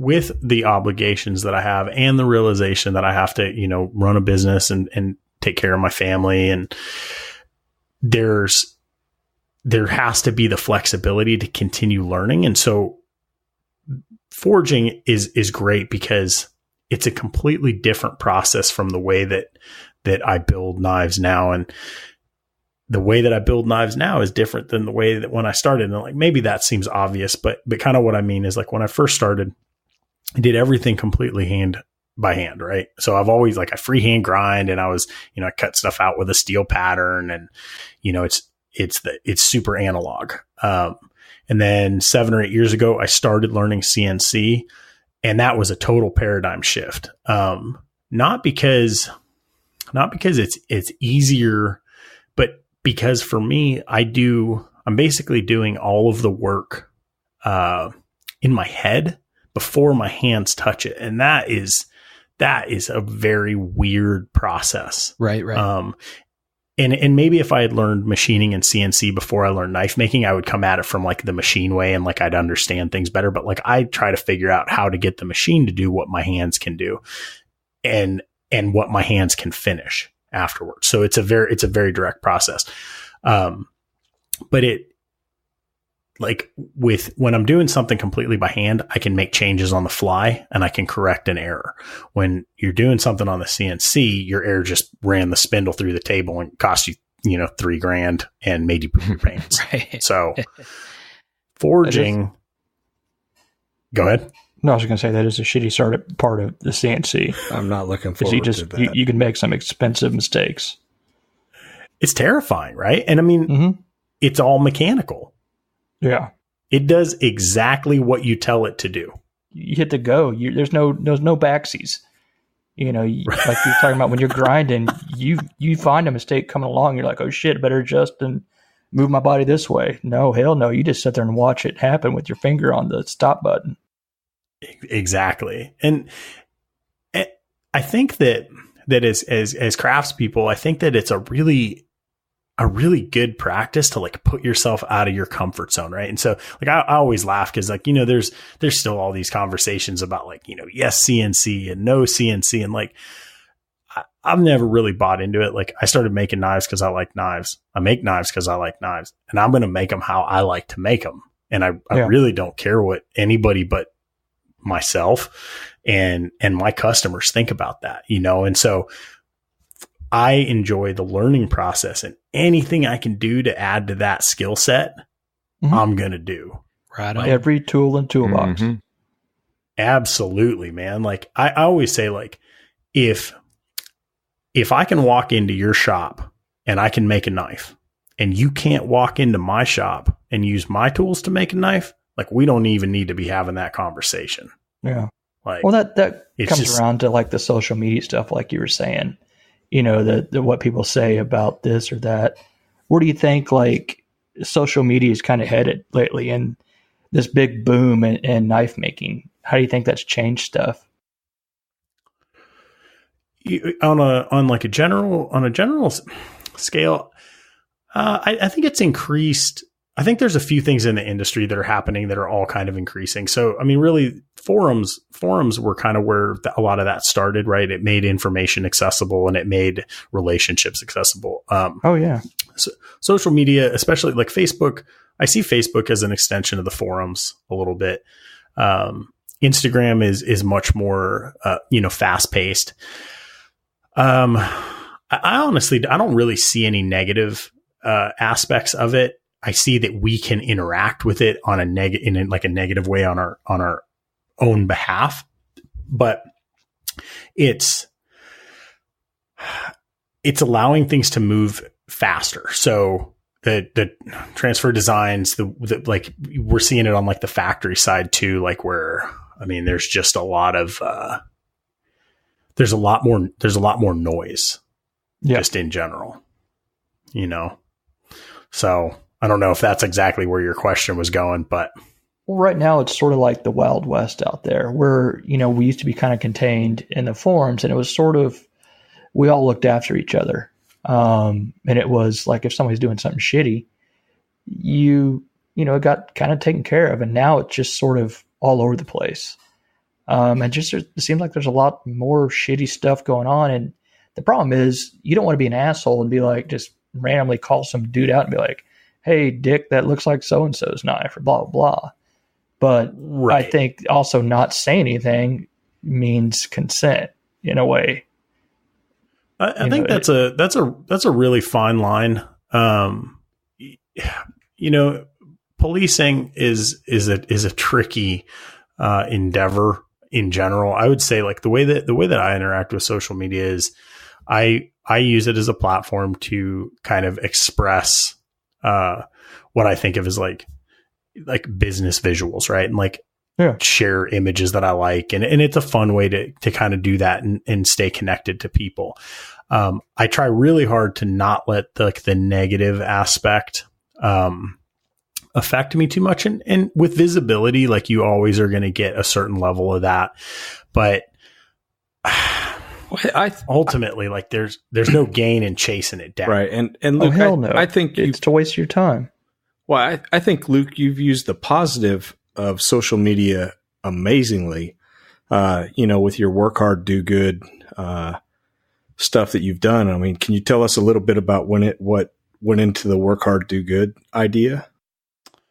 Sure. That kind of goes back to the community thing, and back to forums too. So, the Brawlers is kind of where that kind of whole concept kind of got started. And that was just a user group on the USN. Kind of all the knife makers had some kind of little kind of club inside our own personal forums. And, people got a number and maybe they got like some special swag gear, a knife here and there or something, club run. And when we kind of transitioned more into Facebook, like I took that with me. What we do, we're a small industry. And we're a for-profit industry. But what I always saw is that, like, we're talking about, all these good things with makers and all these good experiences with customers. It's like we essentially have a group of people that act as a community that have some level of disposable income. We're all buying nice stuff. And so I realized pretty early on that if I can use any of the visibility that I have to be able to give back a little bit and also just interact in a good way inside of our industry, that would be I don't know. It just seems logical, right? So our like early mottos were like, keep it classy, and the work hard, do good thing kind of came out of that. And that's a simple concept, man. Like who doesn't want to work hard and do good? Like that's good stuff. Yeah. So it was a kind of an unofficial motto. And I would say like the club kind of has run with it and really, I mean, like you see guys with like work hard, do good tattoos and like all this stuff. And I mean, which is awesome. It's incredibly humbling to me. It's crazy. I didn't see that happening. It was never the plan, but it's cool to see. I agree. It is very cool to see. I think the part of the thing Birch, I think, was poking at a little bit was some of the other side of it, right? Sometimes the other side can get weird fast, right? The whole fan group gang warfare kind of scene that goes down every once in a while. And, that's kind of shitty and it is what it is, I guess. And, I think everybody that's, involved in groups like that, not everybody, but lots of people try to help steer it in the right direction. And I'd like to think that things like some of the fundraiser stuff that the groups do and, the Toys for Tots thing like you guys do, it's positive stuff, right? And hopefully there's enough positive stuff in there that it kind of reminds people that that's what it's really all about, right? It's not about somehow, rolling up to get into it with some other person's fan group or whatever, right? That whole side of it, I think that's like a really strange, that's a really strange way for anyone to interact with like a group. And like, okay, so like we'll use ours as an example, right? Like the club name's the Brawlers, right? The whole concept of that when I started it was essentially like life's a brawl. Like it's hard. It's hard for everybody, and essentially it's like that concept that like we all get knocked down, you get back up. Like it's never been about like the idea of like, you know, like a combative, like brawling. And I think that regardless of the namesake of a group, I think the way that some of that stuff happens is that dedication starts to be built by like a customer group. And then they, in some kind of oftentimes misplaced loyalty, feel that they are defending someone's honor. And we've all seen this, and it's a real shame, because if I see something that bothers me on a design level, the first thing I'm probably going to do is go to the maker and talk to them. Yeah. I've never needed my, you know, a customer group or anything to like, you know, advocate on my behalf. And it's not my language, and it gets muddy. It's just like any other aspect of social media that can kind of be taken and blown out of proportion. So I don't know. I mean, yeah, I don't know. That's a tricky component of it, but it's a hard one. And I think I think many, maybe most is too strong, but I think many makers or organizers of groups, I think, have dealt with that. And like you said, it's kind of a minefield thing, because, you know, misplaced loyalty is probably a good way to put it, or not loyalty. What was the...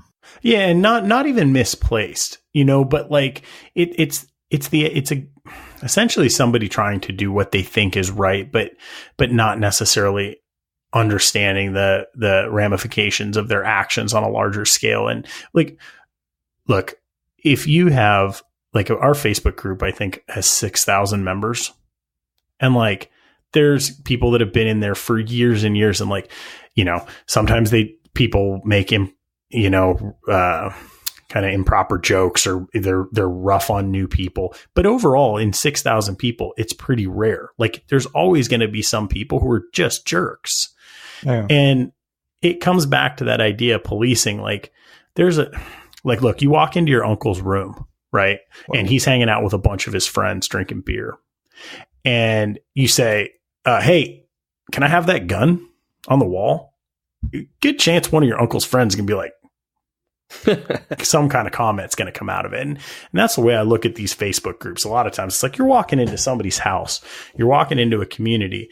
And if you come in and you haven't done any research on a product, or you show some kind of weird disrespect, like somebody may kind of step out of line and run their mouth at you. And I've never figured out a way to correct that, nor do I necessarily feel like it's 100% necessary past a point. But at the same time, and the forums were the same way. Same time, if someone walks into their uncle's room and says, "Hey, what's that gun?" and people say, "Shut the hell up, newbie," and throw memes in their face, you're just like, "Damn." Right. Yeah, there's a happy medium. Yeah, but just like we have, you know, I think a little bit of ownership, we feel like, of some of our designs. I think on the other side, sometimes customers have a little bit of ownership feeling with the makers they like, you know, and they want to. But it seems like anytime there is that, people like to dub it a cool kids club or something, when it's just basically dudes that are like-minded, or women and dudes that are just like-minded and want to hang out. Yeah. And if you take it back to the maker side, like, you know, if you're able to build a community around your work, like, good for you. Like, it doesn't mean I know the perfect way to do it, or, you know, I'm imperfect. I'm human. Right. But the way that I see it, like, I don't see a cool kids club. Like, I see a bunch of people that support my work and in a lot of cases support each other. Mm-hmm. And there's a huge amount of crossover. Like, you know, if you look at your group and my group and Tom's group and, you know, anyone's group, like, there's a lot of names that are crossing the board, and that means that they're in the industry. Yeah. And that's good for everyone in the industry. Like, that's really, really cool. It's like being at a knife show, except not everyone can go to a knife show. Very much. You know? So, yeah, man, I don't know. I think, like, yeah, there's positives and negatives to any system, and we will continue to experiment and try different platforms. Yeah, I'm sure a lot of people thought forums were the end all be all, like, wow, this is amazing, and this is what it's going to be. Yeah, it'll be very interesting to see where it goes, no question. Back to forums. Probably. It's the circle. That's what it feels like. Yeah, man. going back to a chat. Sean needs some kind of deep echo that rings off on the end of that. It's the circle. Every time he says it, that's awesome. Chat rooms. Wow. Well, now, man, you do quite a few non-knife projects also, and that leads me to ask a question about the cultural phenomenon that's known as the sci-pop. How did that come about? Where did that design come from? All right, man. So, sci-pop, I've never considered myself like a gadget guy. Like I don't think in terms of tools very often. The sci-pop and the sling pop are about the only things I've ever done that are kind of non-knife, and I'm pretty proud of both of them. But the sci-pop specifically, I would say indirectly it was inspired by Peter Atwood. And I think anybody doing tools these days, like for the most part, like at some point, like there's some DNA there, right? I would go to knife shows and I'd have my 10 customs on the table, and you're at Blade and there's so many people, and we're at the point where we're having lotteries, and people, they come up and they want to buy a knife and they can't buy a knife, and they enter the lottery and you see them next year and they still didn't get a knife. And I just realized like it would be fun to have a product that people could connect with. And the sci-pop was crazy. So that the origin of that design actually comes from two things. So, when I was like 18, I used to go to this store called Quartermasters, and it was like a gun shop / like LE shop. And they had like all kinds of weird self-defense stuff. And they always had these executive ice scrapers. I remember those. You guys remember those? They were like polymer man. or something. Yeah, it was like that, like fiberglass reinforced polymer or whatever. And it was basically like a single finger knuck with a ice scraper blade on the front. And the second part of it was this little money clip that Joe Cordova carried around with him. And it was basically a sci-pop. And I loved this thing. And he basically made a few of them, and he was kind of like, it wasn't something he was doing. And I always thought, man, I would love to do something like that. And this was pre CNC. And so I didn't even know how I could like do it. Right. And I forget at what point, but I had asked him, I said, hey, do you mind if I do something with design? And he said, yeah. And his was very different. It was very rounded. It had a round hole, but the basic kind of concept was there. It was this little knuckle and it had a bottle opener in it. And I think his had like some kind of money clip. And so the sci-pop was the first project that I did on my CNC machine completely on my own. Nice. And yeah, man, that thing, it's crazy to me. That thing is just, it's got a lot. Yeah, it does. That's an understatement. Yeah. But what was cool about it was it let people connect to my brand. And on a really unexpected kind of chain of events, it let people build collections. And that was eye-opening to me. Like you could get 5 sci-pops and you have a collection. You can collect your materials. You could collect stamps. You could collect thicknesses, whatever.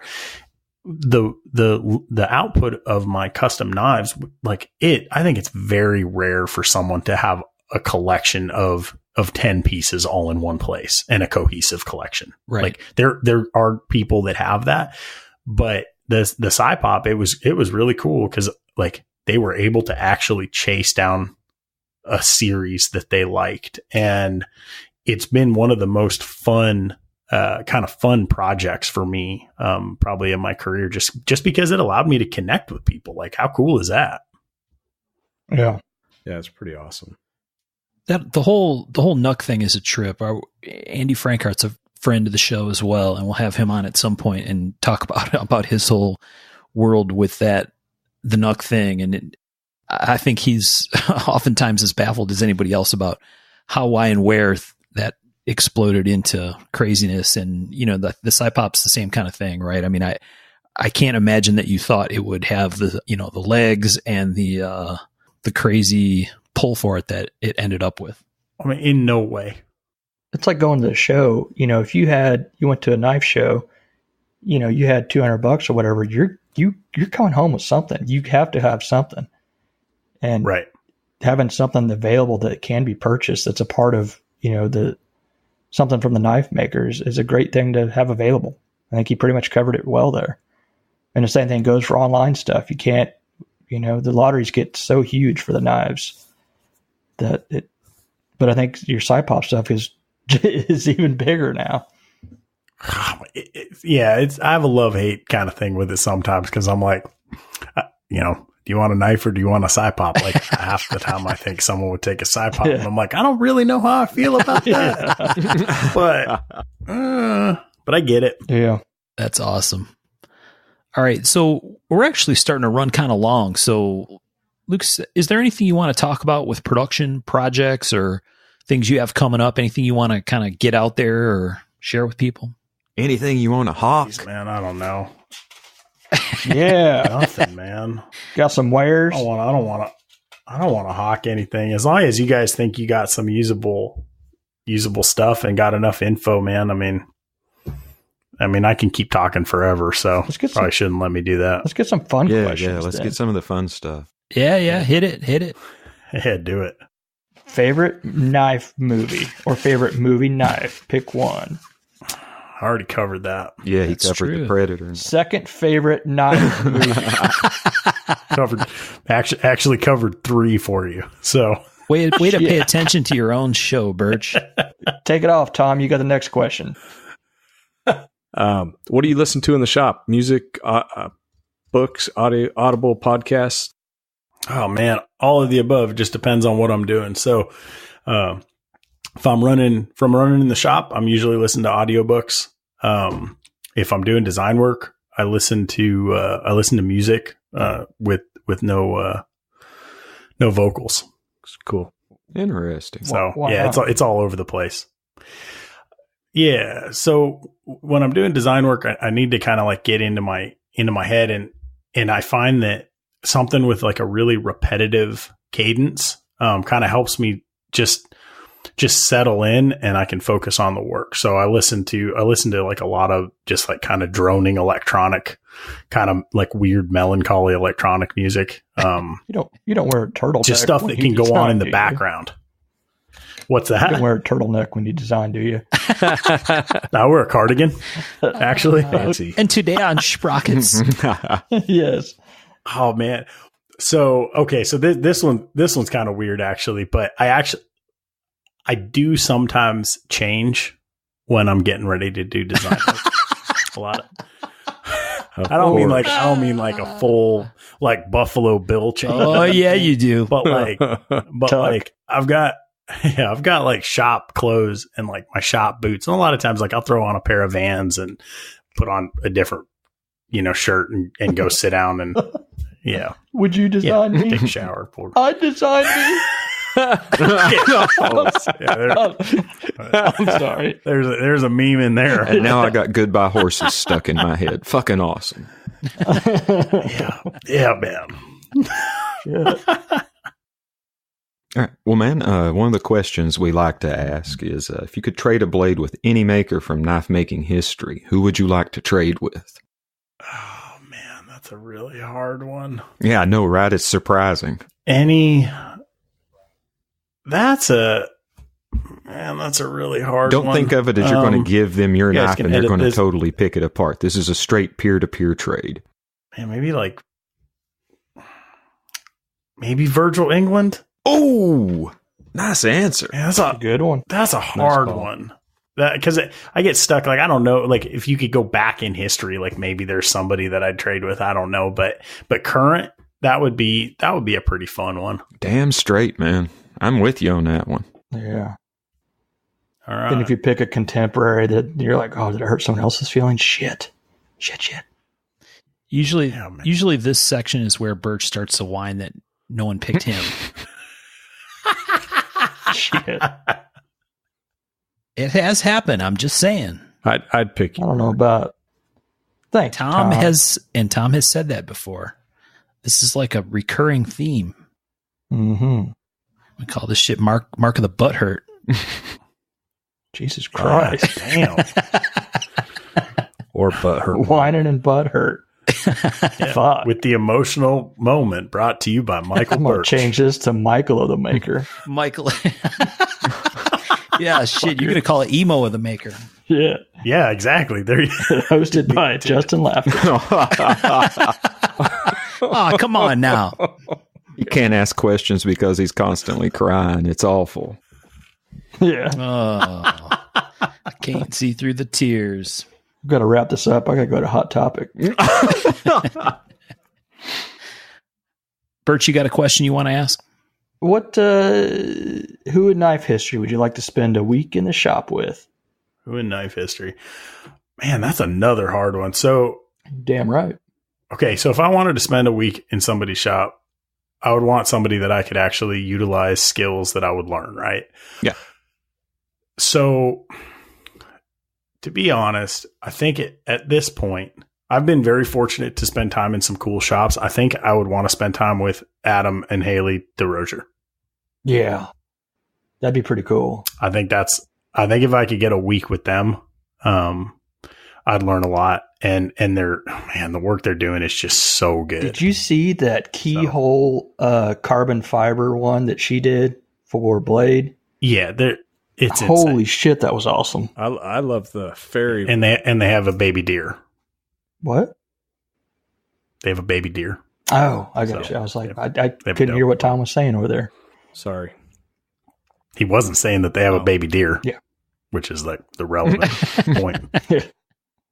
I was commenting on the fairy Damascus they did, or the fairy wing, or whatever. Yeah, I thought you It was said something pretty awesome. about a fairy wing, and I was like, nah, that's just my shit fucking with me. There ain't no way he said that. Yeah, I did. I just assumed it was an auditory hallucination, Again. Right. again. Oh, man. Like I could have swore Mark said something about me whining, but that can't be true. Nah, obviously. I'm going to add one to it, though. And this is purely from just I don't understand it, so I want to see it. If you could give me a week in the Rockstead shop, I would also take that. It would be interesting. I just want to know. I want to know how they make a knife and how they do their finishing and what their process is. Yeah. I bet it's a good mix of traditional and modern in an interesting fashion. That's my thought. Or magic. Or just magic. Fairy There it dust or is. fairy wings. Maybe they use those. They sprinkle fairy wings over it. I mean, it's so freaking hard, and they put such a good finish on it. Yeah, it's pretty amazing. Yeah. So there you go. Cool. There's two. Nice. How many Mark of the Maker podcasts have you listened to? All of them. All right. We're going to quiz you. Go ahead. Time for the test. Quiz away, man. Whatever, Bert, you can't even remember the first of this one. Yeah, come on. Good point. I'm like 99% I've listened to all of them. Yeah. Yeah. That's why you are a trademark friend of the show. There you go. Well, I like to think I'm a friend of the. I'm looking at it right now just to see because I don't want to lie to you guys. It's going to get debunked. It's on one of Birch's conspiracy podcasts. Yeah. You'll be added to the Friends of the Show's secret Facebook group now. Right. Yeah, no, man. I listened to all of them. Thank you. Nice. There Awesome. you go. Thanks. Yep. You guys are doing great, man. I love it. I think it's really good on a lot of levels. I think one, it's probably super fun for you guys, which I love because you're my friends, and I think it's great for the industry. So that's win-win. Man. Thanks. Appreciate that. Good work. I think it's a wee bit therapeutic too for me personally. I'm sure it is Mm-hmm. because you're emotional. My emo. Oh, I'm biting my tongue so hard right now. Group hug. Yeah, you weren't earlier. Shit. Let enough fucker flap. Straight for the throat. Sorry about that, Michael. You my man. No shit. He's got an ascot on though, so it doesn't work. You know, you're not going to hurt him. And that's all. Carbon fiber. Yeah. Verge. You're welcome. So, Tom, what you got going on down there in Gentry, Arkansas? So, got a lot going on in the shop. Basically, we're starting to move into the back space and trying to finish it, and I'm trying to make knives in the meantime. We do have the Kydex room set up, and the break room's pretty much functional, and decided to set up a separate folder area. So yeah, that's all happening. Pretty excited. I think the workflow is going to be a lot better. How many knives did you get out this week? I think we'll get probably 15 or 20 out this week on top of everything else. So What the hell? Slow week, man. Slacking. I know, right? Coming back from vacation, man. I missed a couple days this week, so. But I mean, I was only in the shop for like 2 hours. I can only get 15 or 20 done. Yeah. yeah, good stuff. Sean, what do you got going on? Man, I'm just plugging away at my Smoke Banshees, and that's about it. High point of my week has been High on Fire releasing the title track off their new album on NPR. Yeah. That's the big point of my life. I'm a happy camper. Very nice. Nice. Yeah, Electric Messiah. Check it out on NPR. Is there anywhere but NPR I can find that? I'd say by now it's made its way to YouTube. Okay. I'll check it out. I'll link it up in the group after the Same here. episode airs. There you Perfect. go. And it's a Thank you, Sean. balls to the wall song. It's excellent. It reminds me a lot of the Snakes for the Divine album, which is a quintessential heavy metal album. There you go. Listen to any of the new Clutch stuff? No, man, I haven't heard that newest album. I've been Not. Is it any good? shabby. Yeah. Well, man, it isn't like Clutch makes bad albums. They just make some True. albums that are better than others. Yeah, they just change their style a little bit and go on kind of a theme. It isn't my favorite. I'll say that. No. Well, man, Psychic Warfare is a hard act to follow. Yes. Bill Street and Beyond. Modern classic. Anyway. Oh, yeah. What do you got going on there, Mark of the Maker? What do I got going on? That's a great question. Tons of podcast stuff. I got a little bit of zirconium ray gun bead stuff I got to try to get done, hopefully for this weekend. I say that every show, but then you edit. yeah, but then I edit instead. So yeah. So I got to try to do that. Our kitchen's completely torn apart. So it's been a little crazy around here it's like camping inside your own house. So that's That still going on, sucks. but yeah, hopefully we're going to get a good chunk of the way done by middle of next week. We're getting there. I can see the light at the end of the tunnel, as they say. You guys ready for the gathering? Hell no. Oh, Totally. man.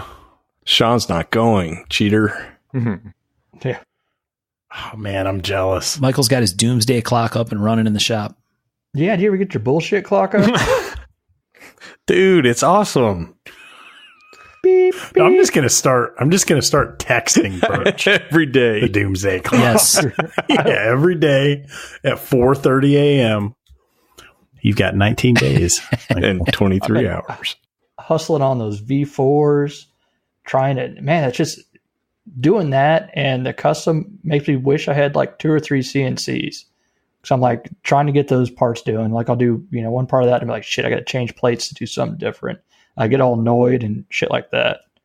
But I'm just hustling my ass off. And then I got next week to hang with Cullen and Harper because Abby starts school, our guys' week with the special guest appearance by Harper. So I won't be getting much work done there, but that's all right. We have fun. Birch, you need one of those, the Haas compact mills. How I thought mine was. Now Tom's just got advice. He got CNC advice for everybody. Oh, shit. He just comes out. So with they got the micro now. I got a mini mill. Now they have a micro that I can get and put in my bedroom and bust out some tiny parts. Dude, it's pretty cool. The compact mill looks pretty cool. I think it's what Brian Ty has. 2 of them. Man, You're talking the office mill, Yeah, it's kind of, I think it's the same thing. or it's just the office mill. What's that? You can call it whatever you want if you want to like name it something weird, but it's just the office Yeah, mill. that's awesome, but I'm on Haas CNC's site right now and I don't see the office mill. Yeah. Throwing that down. yeah. Take that, Lucas Burnley. I've been researching. No, the compact mill, I think it's the same thing.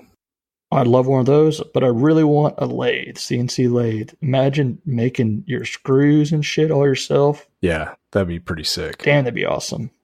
Lucas, how about you? What do you got going on? Man, just getting ready for the gathering. That's it. Sucks the fun out of life, doesn't it? Man, it's not so bad. We've been trying to get a few beach days in. It's crazy like tourist season out here, but we've been trying to get out to the beach like one night a week.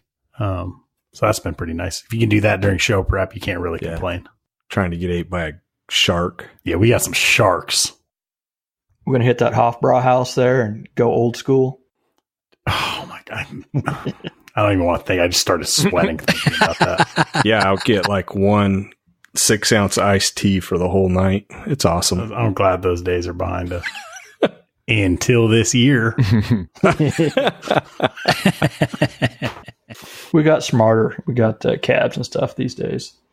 Yeah, I like that we hitchhiked with limousines twice. Yes. I liked how Tom had the first iteration of the iPhone. He's like, no. It tells us it's around this fucking corner. Dude, that was 5 miles away. The Vegas block, which is about a quarter mile or something. 113 degrees. Abby was in high heels. Mm-hmm. I felt really bad. You said that wasn't Birch in high heels? He might have been. Might have been. At that point at night, I don't know. I'm a wedges guy. Right. Much safer. Right. All right. So, yeah, gathering's coming up soon. Really, really soon, Michael. Oh, man. Fucking bullshit clock. Yeah. So that'll be fun. We'll see a bunch of people out there. Tom's, we're actually in the same quad, right, Tom? So you and Michael, I'll be there with Michael at his table. And Luke's right there, too. In that same quad. That's right. Yeah. Mm-hmm. Awesome. And we usually get to say about 2 words to each other the whole show. Yeah, we never see each other, but Somehow. we're all in the same quad. Man, that's the way it goes. Mm-hmm. It'll be a good time, though. Looking forward to it. Yeah, it's going to be good. All right. Well, Kick ass, guys. yeah, good conversation. Luke, thanks for joining us, man. We appreciate you taking the time, and kind of a long show, so sorry for hanging you up, but we appreciate you spending a little bit of time talking to us. Oh, man. Thank you guys so much for having me. That was really fun. Good to hear from you and have a good conversation, man. All right, so we're going to try to get another show in before Vegas. It's probably going to be a little, what's the word we like, Sean? A little... Potpourri? Mosaic. A potpourri. It might be a potpourri episode, but we got a couple topic things we want to hit that probably aren't full shows, but they'll just be some conversation. So that's the plan for episode 17. We'll try to get it out to you before the Vegas show. For folks that like to listen to podcasts when they travel, hopefully we'll have something ready for you to check out on your way. And I think that just about does it. So awesome. Thanks everybody for listening. We surely appreciate it. Oh yeah. Thanks, Luke, for the convo. Fantastic conversation. And thanks, everybody, for listening. Thanks, everyone. Cheers, guys.